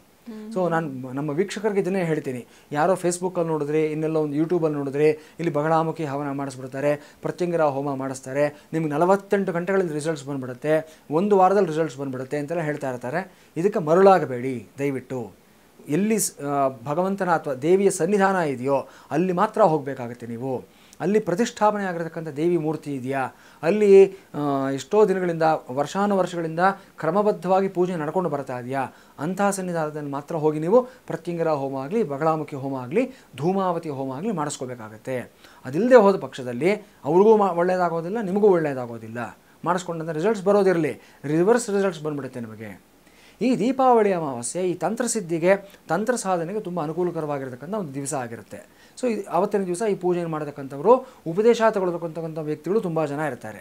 ಕೆಲವು ತಾಂತ್ರಿಕ ದೇವತೆಗಳ ಬೀಜಾಕ್ಷರಿ ಮಂತ್ರಗಳಿರುತ್ತೆ, ಅದನ್ನು ಉಪದೇಶ ತಗೊಳ್ಳೋದಕ್ಕೂ ತುಂಬ ವಿಶೇಷವಾಗಿರ್ತಕ್ಕಂಥ ಸಮಯ ಆಗಿರುತ್ತೆ. ಇನ್ನು ಮಹಾಲಕ್ಷ್ಮಿ ನಾವು ನೋಡಿದ್ದಾದಲ್ಲಿ 16 ರೂಪಗಳಲ್ಲಿ ಮಹಾಲಕ್ಷ್ಮಿನ ನಾವು ನೋಡ್ತೀವಿ. ನಾವು ಈ ಒಂದು ಧನಧಾನ್ಯಗಳ ರೂಪದಲ್ಲಾಗಿರ್ಬೋದು, ಅಷ್ಟಲಕ್ಷ್ಮಿ ರೂಪಗಳಲ್ಲದೆ ಇನ್ನೂ 8 ರೂಪಗಳಿರುತ್ತೆ ಮಹಾಲಕ್ಷ್ಮಿಗೆ. ಅದೆಲ್ಲದರಲ್ಲಿ ವಿಶೇಷವಾಗಿರ್ತಕ್ಕಂಥದ್ದು ಜ್ಯೋತಿರ್ಲಕ್ಷ್ಮಿ ಅಂತ ಕರಿತೀವಿ. ಈ ದೀಪಾವಳಿ ಸಮಯದಲ್ಲಿ ಬೆಳಕಿನ ರೂಪದಲ್ಲಿ ಮಹಾಲಕ್ಷ್ಮಿಯ ಆರಾಧನೆಯನ್ನು ಮಾಡತಕ್ಕಂಥದ್ದು ಜ್ಯೋತಿಲಕ್ಷ್ಮಿ ಅಥವಾ ಜ್ಯೋತಿರ್ಲಕ್ಷ್ಮಿ ಅಂತ ಕರಿತೀವಿ ನಾವು. ಹೀಗಾಗಿ ಈ ಸಮಯದಲ್ಲಿ ಬೆಳಕಿನ ಮೂಲಕನೇ ಮಹಾಲಕ್ಷ್ಮಿಯ ಆರಾಧನೆ ಮಾಡೋದು ತುಂಬ ಶ್ರೇಷ್ಠ, ತುಂಬ ವಿಶೇಷವಾಗಿರ್ತಕ್ಕಂಥದ್ದಾಗಿರುತ್ತೆ. ಸರಿ ಗುರುಗಳೇ, ಇನ್ನು ಬಲಿಪಾಡ್ಯಮಿಯ ವಿಶೇಷತೆಯ ಬಗ್ಗೆ ತಿಳಿಸ್ಕೊಡಿ ಗುರುಗಳೇ. ಖಂಡಿತ ಅಮ್ಮ. ಈಗ ದೀಪಾವಳಿ ಬಗ್ಗೆ ನಾವು ಚರ್ಚೆ ಮಾಡ್ತಾ 4ನೇ ದಿವಸಕ್ಕೆ ಬಂದಿದ್ದೀವಿ. ಬಲಿಪಾಡ್ಯಮಿ ಅನ್ನತಕ್ಕಂಥದ್ದು, ಇದಕ್ಕೆ ಇನ್ನೊಂದು ಹೆಸರು ಏನಂತಂದ್ರೆ ವೀರ ಪ್ರತಿಪದ ಅಂತ ಹೇಳ್ತಾರೆ ಇದನ್ನು. ಯಾಕಂದ್ರೆ ಬಲೀಂದ್ರ ಈತ ಏನಂದ್ರೆ ಒಬ್ಬ ರಾಕ್ಷಸ, ಮಹಾವಿಷ್ಣು ಭಕ್ತ, ಜೊತೆಗೆ ಈತ ಮಹಾವೀರ ಇವನು. ಸೊ ಇಷ್ಟು ಅಂಶಗಳನ್ನ ತಗೋಬೇಕಾಗುತ್ತೆ. ಇಲ್ಲಿ ಒಂದು ಕಾಂಟ್ರಾಸ್ಟ್ ಬರುತ್ತೆ. ನಮ್ಮ ಎಷ್ಟೋ ಜನ ವೀಕ್ಷಕರು ಕೇಳಬಹುದು, ಏನು ನಿಮ್ಮ ಧರ್ಮ ಈ ರೀತಿಯಾಗಿ, ಅನ್ಯ ಧರ್ಮೀಯರು ವಿಶೇಷವಾಗಿ ಪ್ರಶ್ನೆಯನ್ನು ಕೇಳ್ತಾ ಇರ್ತಾರೆ, ಒಬ್ಬ ರಾಕ್ಷಸ ಅಂತೀರಾ, ಅವನಿಗೂ ಪೂಜೆಯನ್ನು ಮಾಡ್ತೀರಾ ಅನ್ನತಕ್ಕಂಥದ್ದು. ನಮ್ಮಲ್ಲಿ ದೈವತ್ವ ಯಾರಲ್ಲಿದೆ, ಯಾರು ತನ್ನನ್ನು ತಾನು ಮನುಷ್ಯತ್ವದಿಂದ ದೈವತ್ವದವರೆಗೆ ಎಲಿವೇಟ್ ಮಾಡ್ಕೊಂಡಿದ್ದಾನೆ, ಅವರೆಲ್ಲರೂ ಸಹ ಪೂಜನೀಯರೇ, ಅವರೆಲ್ಲರೂ ಸಹ ಸ್ತುತ್ಯಾರ್ಹರೇ ಆಗಿರ್ತಾರೆ. ಹೀಗಾಗಿ ಇಡೀ ಭಾರತ ದೇಶದಲ್ಲಿ ತೊಗೊಂಡ್ರೆ ನೀವು ಒಂದು 12 ಕಡೆ ನನಗೆ ಗೊತ್ತಿರೋ ಪ್ರಕಾರ ರಾವಣನಿಗೆ ದೇವಸ್ಥಾನಗಳಿದೆ, ಅವನು ಪೂಜೆ ನಡೆಯುತ್ತೆ ರಾವಣನಿಗೆ. ಯಾಕಂದರೆ ಅವನು ಮಹಾಬ್ರಾಹ್ಮಣ, ಶಿವಭಕ್ತ, ಅವನು ಸಾಧನೆ ಮಾಡಿದ್ದಾನೆ, ಸಾಮವೇದವನ್ನು ಸಂಪೂರ್ಣವಾಗಿ ಕಲ್ತ್ಕೊಂಡಿದ್ದಾನೆ ಮತ್ತು ಹಲವಾರು ವಿಶೇಷತೆಗಳು ಅವನಲ್ಲಿದೆ. ರಾಮ ಕಲ್ತ್ಕೊಂಡಿರ್ತಕ್ಕಂಥದ್ದು ಕೇವಲ 34 ವಿದ್ಯೆಗಳು ಮಾತ್ರ, ಆದರೆ ರಾವಣನಿಗೆ 64 ವಿದ್ಯೆಗಳು ಬಂದಿತ್ತು ಅವನಿಗೆ. ಹಾಗಾಗಿ ವಿದ್ಯೆ ಜ್ಞಾನ ಅಂತ ತಗೊಂಡಾಗ ಅವನು ತುಂಬ ಉನ್ನತವಾದ ವ್ಯಕ್ತಿ ಆಗ್ತಾ ಹೋಗ್ತಾನೆ. ಅವನಲ್ಲಿರೋ ಒಳ್ಳೆಯ ಗುಣಗಳನ್ನು ಪೂಜನೀಯವಾಗಿ ತಗೊಂಡು ಅವನಿಗೆ ದೇವಸ್ಥಾನವನ್ನು ಕಟ್ಟಿರ್ತಕ್ಕಂಥ ಒಂದು ಸನಾತನ ಧರ್ಮ ನಮ್ಮದಾಗಿರುತ್ತೆ. ಇದೇ ಒಂದು ಪರಂಪರೆಯನ್ನು ನಾವು ಮುಂದುವರಿಸ್ಕೊಂಡು ಬಂದು ಬಲೀಂದ್ರನಿಗೂ ಸಹ ಪೂಜೆಯನ್ನು ಮಾಡ್ತಾ ಇದ್ದೀವಿ. ಅವನು ರಾಕ್ಷಸನಾದರೂ ಸಹ ಅವನು ಪೂಜನೀಯ ಅನ್ನತಕ್ಕಂಥದ್ದು. ಸೊ ಈ ಸೂಕ್ಷ್ಮಗಳನ್ನು ನಮ್ಮ ವೀಕ್ಷಕರು ಅರ್ಥ ಮಾಡ್ಕೋಬೇಕಾಗುತ್ತೆ. ಬಲೀಂದ್ರ ಪೂಜಾ ಅನ್ನೋದು ಯಾಕೆ ಪ್ರಾರಂಭ ಆಯಿತು ಅಂತಂದರೆ, ಇವನು ಬಲಿ ಚಕ್ರವರ್ತಿ ಆಗಿರ್ತಾನೆ. ಚಕ್ರವರ್ತಿ ಅಂದರೆ ಇಡೀ ಭೂಮಂಡಲವನ್ನು ಆಳತಕ್ಕಂಥವನು. ಇಲ್ಲಿ ರಾಜ, ಮಹಾರಾಜ, ಚಕ್ರವರ್ತಿ, ಸಾರ್ವಭೌಮ ಅನ್ನೋ ಬೇರೆ ಬೇರೆ ಹೆಸರುಗಳೆಲ್ಲ ಸಹ ಬರುತ್ತೆ. ಚಕ್ರವರ್ತಿ ಸ್ವರೂಪಾಯ ಸಾರ್ವಭೌಮಾಯ ಮಂಗಳಂ ಅಂತ ಶ್ರೀರಾಮಚಂದ್ರನಿಗೆ ಹೇಳ್ತೀವಿ ನಾವು. ಅವನೊಬ್ಬನೇ ಚಕ್ರವರ್ತಿನೂ ಅವನೇ, ಸಾರ್ವಭೌಮನೂ ಅವನೇ. ಅಂದರೆ ಕೇವಲ ಭೂಮಂಡಲ ಮಾತ್ರ ಅಲ್ಲದೆ ಎಲ್ಲ ಲೋಕಗಳಿಗೂ ಅಧಿಪತಿ ಯಾರಾಗಿರ್ತಾನೆ ಅವನು ಸಾರ್ವಭೌಮ, ಎಲ್ಲ ಭೂಮಿಗಳಿಗೂ ಒಡೆಯನ ಯಾರಿರ್ತಾನೆ ಅವನು ಸಾರ್ವಭೌಮ ಅಂತ ಹೇಳ್ತೀವಿ ನಾವು. ಬಲಿಚಕ್ರವರ್ತಿ ಬಂದು ಚಕ್ರವರ್ತಿ ಆಗಿರ್ತಾನೆ, ಮಹಾರಾಜರ ನೆಕ್ಸ್ಟ್ ಲೆವೆಲ್ ಆಗಿರ್ತಕ್ಕಂಥವನು. ಈ ಬಲೀಂದ್ರನಿಗೆ ಒಂದು ಆಸೆ ಇರುತ್ತೆ, ಅವನ ಅರ್ಹತೆಗೆ ಮೀರಿರತಕ್ಕಂಥ ಆಸೆ. ಇಂದ್ರಲೋಕ ನನ್ನದಾಗಬೇಕು, ಇಂದ್ರ ಪದವಿ ನನ್ನದಾಗಬೇಕು, ನಾನು ಅಲ್ಲೂ ರಾಜ್ಯಭಾರ ಮಾಡಬೇಕು. ಇವನು ಚಕ್ರವರ್ತಿ ಆಗಿದ್ದಾನೆ, ಇಡೀ ಭೂಮಂಡಲ ಅವನ ಕಂಟ್ರೋಲಲ್ಲಿದೆ. ನಳ ಚಕ್ರವರ್ತಿ, ಯುಧಿಷ್ಠಿರ ಚಕ್ರವರ್ತಿ, ಇವರೆಲ್ಲರೂ ಸಹ ನಹುಷ ಚಕ್ರವರ್ತಿ. ಅಂದರೆ ಇಡೀ ಭೂಮಂಡಲ ಒಂದಷ್ಟು ಕಾಲದವರೆಗೂ ಸಹ ಇವರ ಅಧೀನದಲ್ಲಿತ್ತು ಅನ್ನತಕ್ಕಂಥದ್ದು. ಈಗ ಇಡೀ ಇಂಡಿಯಾಗೆ ನಾನು ಪ್ರೈಮ್ ಮಿನಿಸ್ಟರ್ ಆಗಿರ್ತೀನಿ, ನನಗೆ ತೃಪ್ತಿ ಇಲ್ಲ, ಅಮೆರಿಕಾಗೂ ನಾನು ಪ್ರೈಮ್ ಮಿನಿಸ್ಟರ್ ಆಗಬೇಕು, ಪಾಕಿಸ್ತಾನ್ಗೂ ನಾನು ಪ್ರೈಮ್ ಮಿನಿಸ್ಟರ್ ಆಗಬೇಕು ಅಂದರೆ ದುರಾಸೆ ಅಂತ ಹೇಳಬೇಕಾಗುತ್ತೆ ನಾವು, ಅಲ್ವಾ? ಅದೇ ಥರ ಈ ಬಲೀಂದ್ರ ಮಾಡಿರ್ತಕ್ಕಂಥ ದಯ ತಪ್ಪಾಗಿರುತ್ತೆ. ಇಡೀ ಭೂಮಂಡಲಕ್ಕೆ ಚಕ್ರವರ್ತಿ ಆಗಿದ್ದರೂ ಸಹ ಸಾಲದು, ಇಂದ್ರಲೋಕಾನು ನನಗೇ ಬೇಕು ಅಂತ ಹೇಳಿ ಅದನ್ನು ಬಲವಂತವಾಗಿ ಪಡ್ಕೊಂಡ್ಬಿಡ್ತಾನೆ. ಶಕ್ತಿ ಇದೆ ಅವನ ಹತ್ರ, ಪವರ್ ಇದೆ, ಫೋರ್ಸ್ ಇದೆ. ಆ ಫೋರ್ಸನ್ನು ಬಳಸ್ಬಿಟ್ಟು ಇಂದ್ರನ ಸ್ಥಾನವನ್ನು ಪಡ್ಕೊಂಡ್ಬಿಡ್ತಾನೆ. ಇದು ದುರಾಚಾರ ಆಗುತ್ತೆ. ಹಾಗಾಗಿ ವಿಷ್ಣು ವಾಮನನ ಅವತಾರವನ್ನು ತಾಳ್ತಾನೆ. ಬಂದು ಈ ಬಲೀಂದ್ರನಿಗೆ ಅವನ ತಪ್ಪನ ಅರಿವನ್ನು ಮಾಡಿಸೋದಕ್ಕೋಸ್ಕರವಾಗಿ ಅವನು ಯಾಗ ಮಾಡ್ತಾ ಇರೋ ಸಂದರ್ಭದಲ್ಲಿ ಬಂದು ಒಂದು ಭಿಕ್ಷೆಯನ್ನು ಕೇಳ್ತಾನೆ, ಇವನಿಂದ ದಾನವನ್ನು ಕೇಳ್ತಾನೆ. ಏನು ಬೇಕು ಅಂದರೆ ನನಗೆ 3 ಪಾದದಷ್ಟು ನನಗೆ ಜಾಗ ಕೊಡು ಅಂತ ಕೇಳ್ತಾನೆ. ಶುಕ್ರಾಚಾರ್ಯ ಹೇಳ್ತಾನೆ, ಇದೇನೋ ಮೋಸ ಇದೆ, ಕಪಟ ಇದೆ, ಇವನು ನೋಡಿದ್ರೆ ಸಣ್ಣ ಬಾಲಕ, ಇವನು ಬಂದ್ಬಿಟ್ಟು 3 ಪಾದದಷ್ಟು ಭೂಮಿ ಕೇಳ್ತಾನೆ, ಇದ್ರ ಹಿಂದೆ ಏನೋ ಕುತಂತ್ರ ಇದೆ, ಕೊಡಬೇಡ ಅಂತ ಹೇಳ್ತಾನೆ. ಬಲೀಂದ್ರ ಒಪ್ಪೋದಿಲ್ಲ. ಯಾಗ ನಡೆಯೋ ಸಮಯದಲ್ಲಿ ಬಂದ್ಬಿಟ್ಟು ಒಬ್ಬ ಬ್ರಾಹ್ಮಣ ನನಗೆ ದಾನ ಕೇಳ್ತಾ ಇದ್ದಾನೆ, ಇಲ್ಲ ಅಂತ ಹೇಳೋದಕ್ಕಾಗೋದಿಲ್ಲ, ಕೊಟ್ಟುಬಿಡ್ತೀನಿ ಅಂತ ಹೇಳಿ ಕೊಟ್ಟುಬಿಡ್ತಾನೆ. ಕೊಟ್ಟಾಗ ತಕ್ಷಣ ಏನಾಗುತ್ತೆ, ವಾಮನ ತ್ರಿವಿಕ್ರಮನಾಗುತ್ತಾನೆ. ಅಂದರೆ ಇಡೀ ಬ್ರಹ್ಮಾಂಡವನ್ನು ವ್ಯಾಪಿಸ್ಕೊಂಡಿರ್ತಕ್ಕಂಥ ರೂಪ ಏನಿದೆ, ಆ ಜೈಜಾಂಟಿಕ್ ಫಾರ್ಮ್ ಏನಿದೆ, ಅದಕ್ಕೆ ತ್ರಿವಿಕ್ರಮ ಅಂತ ಹೇಳ್ತೀವಿ. ಸಣ್ಣ ರೂಪದಿಂದ ದೊಡ್ಡ ರೂಪಕ್ಕೆ ಬೆಳೆಯತಕ್ಕಂಥದ್ದು ಅಂತ. ಅಷ್ಟಸಿದ್ಧಿಗಳು ಅಂತ ಇರುತ್ತೆ. ಅಣಿಮ, ಮಹಿಮ, ಗರಿಮ, ಲಘಿಮ, ಪ್ರಾಪ್ತಿ, ಪ್ರಾಕಾಮ್ಯ, ಈಶಿತ್ವ, ವಶಿತ್ವ ಅಂತ.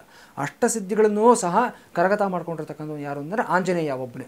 ಅದು ಬಿಟ್ಟರೆ ಪರಮಾತ್ಮ ಮಹಾವಿಷ್ಣುವಿಗೆ ಅಷ್ಟಸಿದ್ಧಿಗಳು ಅವನಲ್ಲೇ ಸದಾಕಾಲ ಇರುತ್ತೆ. ಸೊ ಅಣಿಮಾ ರೂಪದಲ್ಲಿ, ತುಂಬ ಸಣ್ಣ ರೂಪದಲ್ಲಿ ಬಂದು ಮಹಿಮಾ ಗರಿಮ ಆಗಿ ಬೆಳೆದಿರತಕ್ಕಂಥವನು ಈ ವಾಮನ ಅವತಾರದ ಹಿಂದೆ ಇರತಕ್ಕಂಥ ಒಂದು ತತ್ವ ಆಗಿರುತ್ತೆ.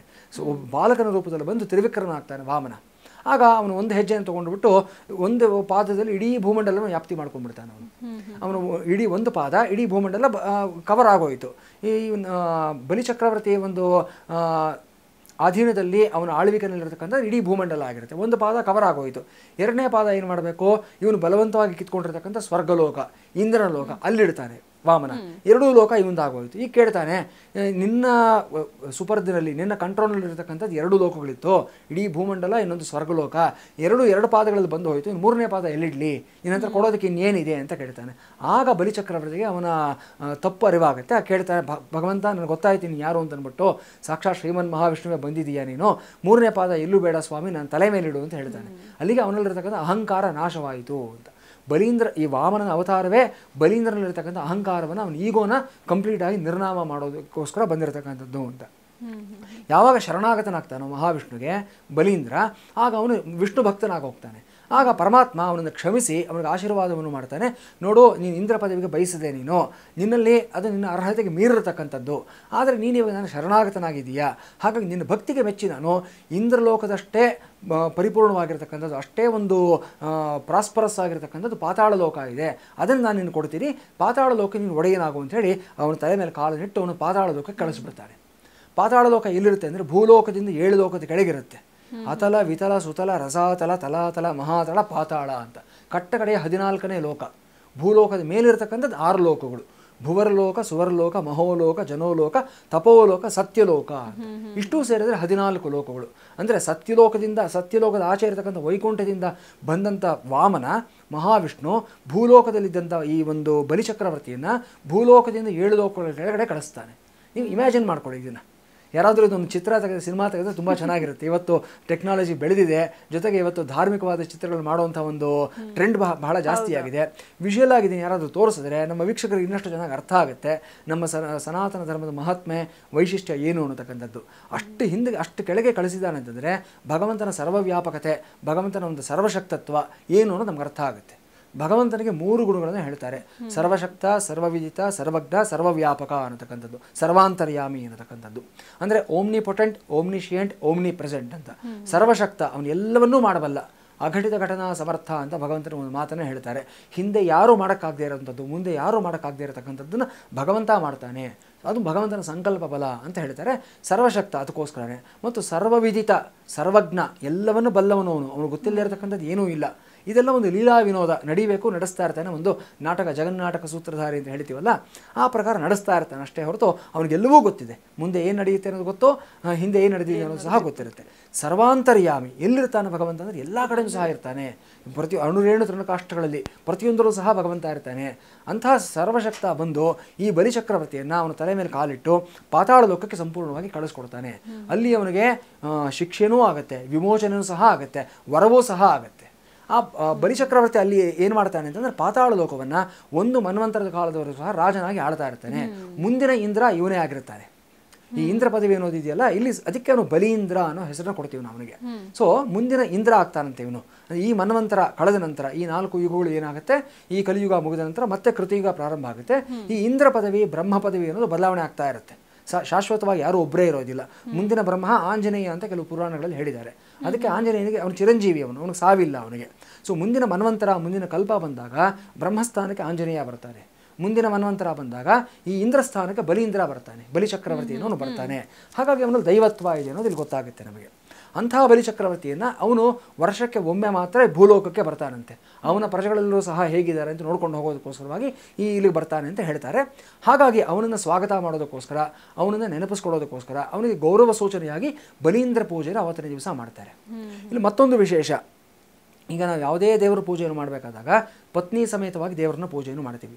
ಪಾರ್ವತಿ ಸಮೇತ ಪರಮೇಶ್ವರ ಅಂತ ಹೇಳ್ತೀವಿ, ಮಹಾಲಕ್ಷ್ಮಿ ಸಮೇತ ಮಹಾವಿಷ್ಣು ಅಂತ ಹೇಳ್ತೀವಿ, ವಲ್ಲಿ ದೇವಸೇನಾ ಸಮೇತ ಸುಬ್ರಹ್ಮಣ್ಯ ಅಂತ ಹೇಳ್ತೀವಿ, ವಿಜಯಲಕ್ಷ್ಮಿ ಸಮೇತ ಸುದರ್ಶನ ಅಂತ ಹೇಳ್ತೀವಿ. ಪ್ರತಿಯೊಂದು ದೇವರಿಗೂ ಅಷ್ಟೇ ಅವರ ಡಿವೈನ್ ಕನ್ಸಾರ್ಟ್ ಅಂತ ಹೇಳ್ತಾರೆ, ಅಂದರೆ ದೈವ ಪತ್ನಿ ಅನ್ನತಕ್ಕಂಥ ಅವ್ರ ಜೊತೆಯಲ್ಲಿ ಇದ್ದೇ ಇರ್ತಾರೆ, ಅವ್ರ ಜೊತೆಯಲ್ಲೇ ಪೂಜೆಯನ್ನು ಮಾಡಬೇಕು ಅನ್ನತಕ್ಕಂಥದ್ದು. ಇವನ್ ಗಣೇಶ ತಗೊಂಡ್ರು ಅಷ್ಟೇ, ನಾವು ಗಣೇಶನಿಗೆ ವಿವಾಹ ಆಗಿದೆ ಅಂತ ಹೇಳಿ ದಂಪತಿ ಸಮೇತವಾಗಿ ನಾವು ಪೂಜೆ ಮಾಡೋದು ಎಷ್ಟೋ ಕಡೆ ನೋಡ್ತೀವಿ ನಾವು. ಸಿದ್ಧಿ ಬುದ್ಧಿ ಸಮೇತ ಮಹಾಗಣೇಶ ಅಂತ ಹೇಳ್ತೀವಿ ನಾವು. ಹಾಗೆ ಆಂಜನೇಯನಿಗೂ ಅಷ್ಟೇ ಸುವರ್ಚಲಾಂಬ ಸಮೇತ ಆಂಜನೇಯ ಅಂತ ಹೇಳ್ತೀವಿ. ಪ್ರತಿಯೊಂದು ದೇವರು ಅಷ್ಟೇ ಆ ಗಂಡು ತತ್ವದಲ್ಲಿ, ಗಂಡು ರೂಪದಲ್ಲಿ ಪರಿಪೂರ್ಣತೆ ಅನ್ನೋದು ಯಾವಾಗ ಬರುತ್ತೆ ಅಂತಂದರೆ ಆತನ ಜೊತೆಯಲ್ಲಿ ಮತ್ತೊಂದು ಸ್ತ್ರೀ ರೂಪ ಇದ್ದಾಗ ಮಾತ್ರ. ಹೀಗಾಗಿ ನರಸಿಂಹಸ್ವಾಮಿಯ ಜೊತೆಯಲ್ಲೂ ಲಕ್ಷ್ಮಿಯನ್ನು ನೋಡ್ತೀವಿ ನಾವು. ಪ್ರತಿಯೊಂದು ರೂಪದಲ್ಲೂ ಅಷ್ಟೇ ಶ್ರೀಕೃಷ್ಣನ ಜೊತೆಯಲ್ಲಿ ಸತ್ಯಭಾಮೆಯಾಗಲಿ ಸದಾಕಾಲ ಇದ್ದಾಗಲೇ ಪರಿಪೂರ್ಣತೆ ಅನ್ನೋದನ್ನು ಕಾಣ್ತೀವಿ ನಾವು.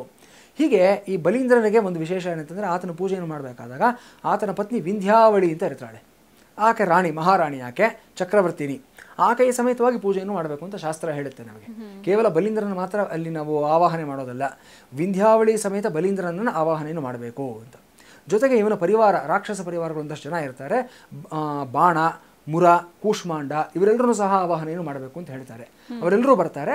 ಅವ್ರನ್ನ ಎಲ್ಲಿ ಕೂಡಿಸ್ಬೇಕು ಅಂತಂದರೆ ಇವರು ಬೇರೆ ಕಳಶಗಳಲ್ಲಾಗಲಿ ಅಥವಾ ನಾವು ಬೇರೆ ದೇವರುಗಳನ್ನ ಆವಾಹನೆ ಮಾಡಿದಾಗೆ ಆ ಒಂದು ಸ್ವರೂಪಗಳಲ್ಲಿ ಕಾಣೋದಕ್ಕಾಗೋದಿಲ್ಲ. ಹಾಗೆ ಇವರಿಗೆ ಕೋಟೆಯನ್ನು ಬರೀಬೇಕು ಅಂತ ಹೇಳ್ತಾರೆ. ಇಲ್ಲಿ ಬಲೀಂದ್ರ ಕೋಟೆ ಅಂತ ಹೇಳ್ತೀವಿ.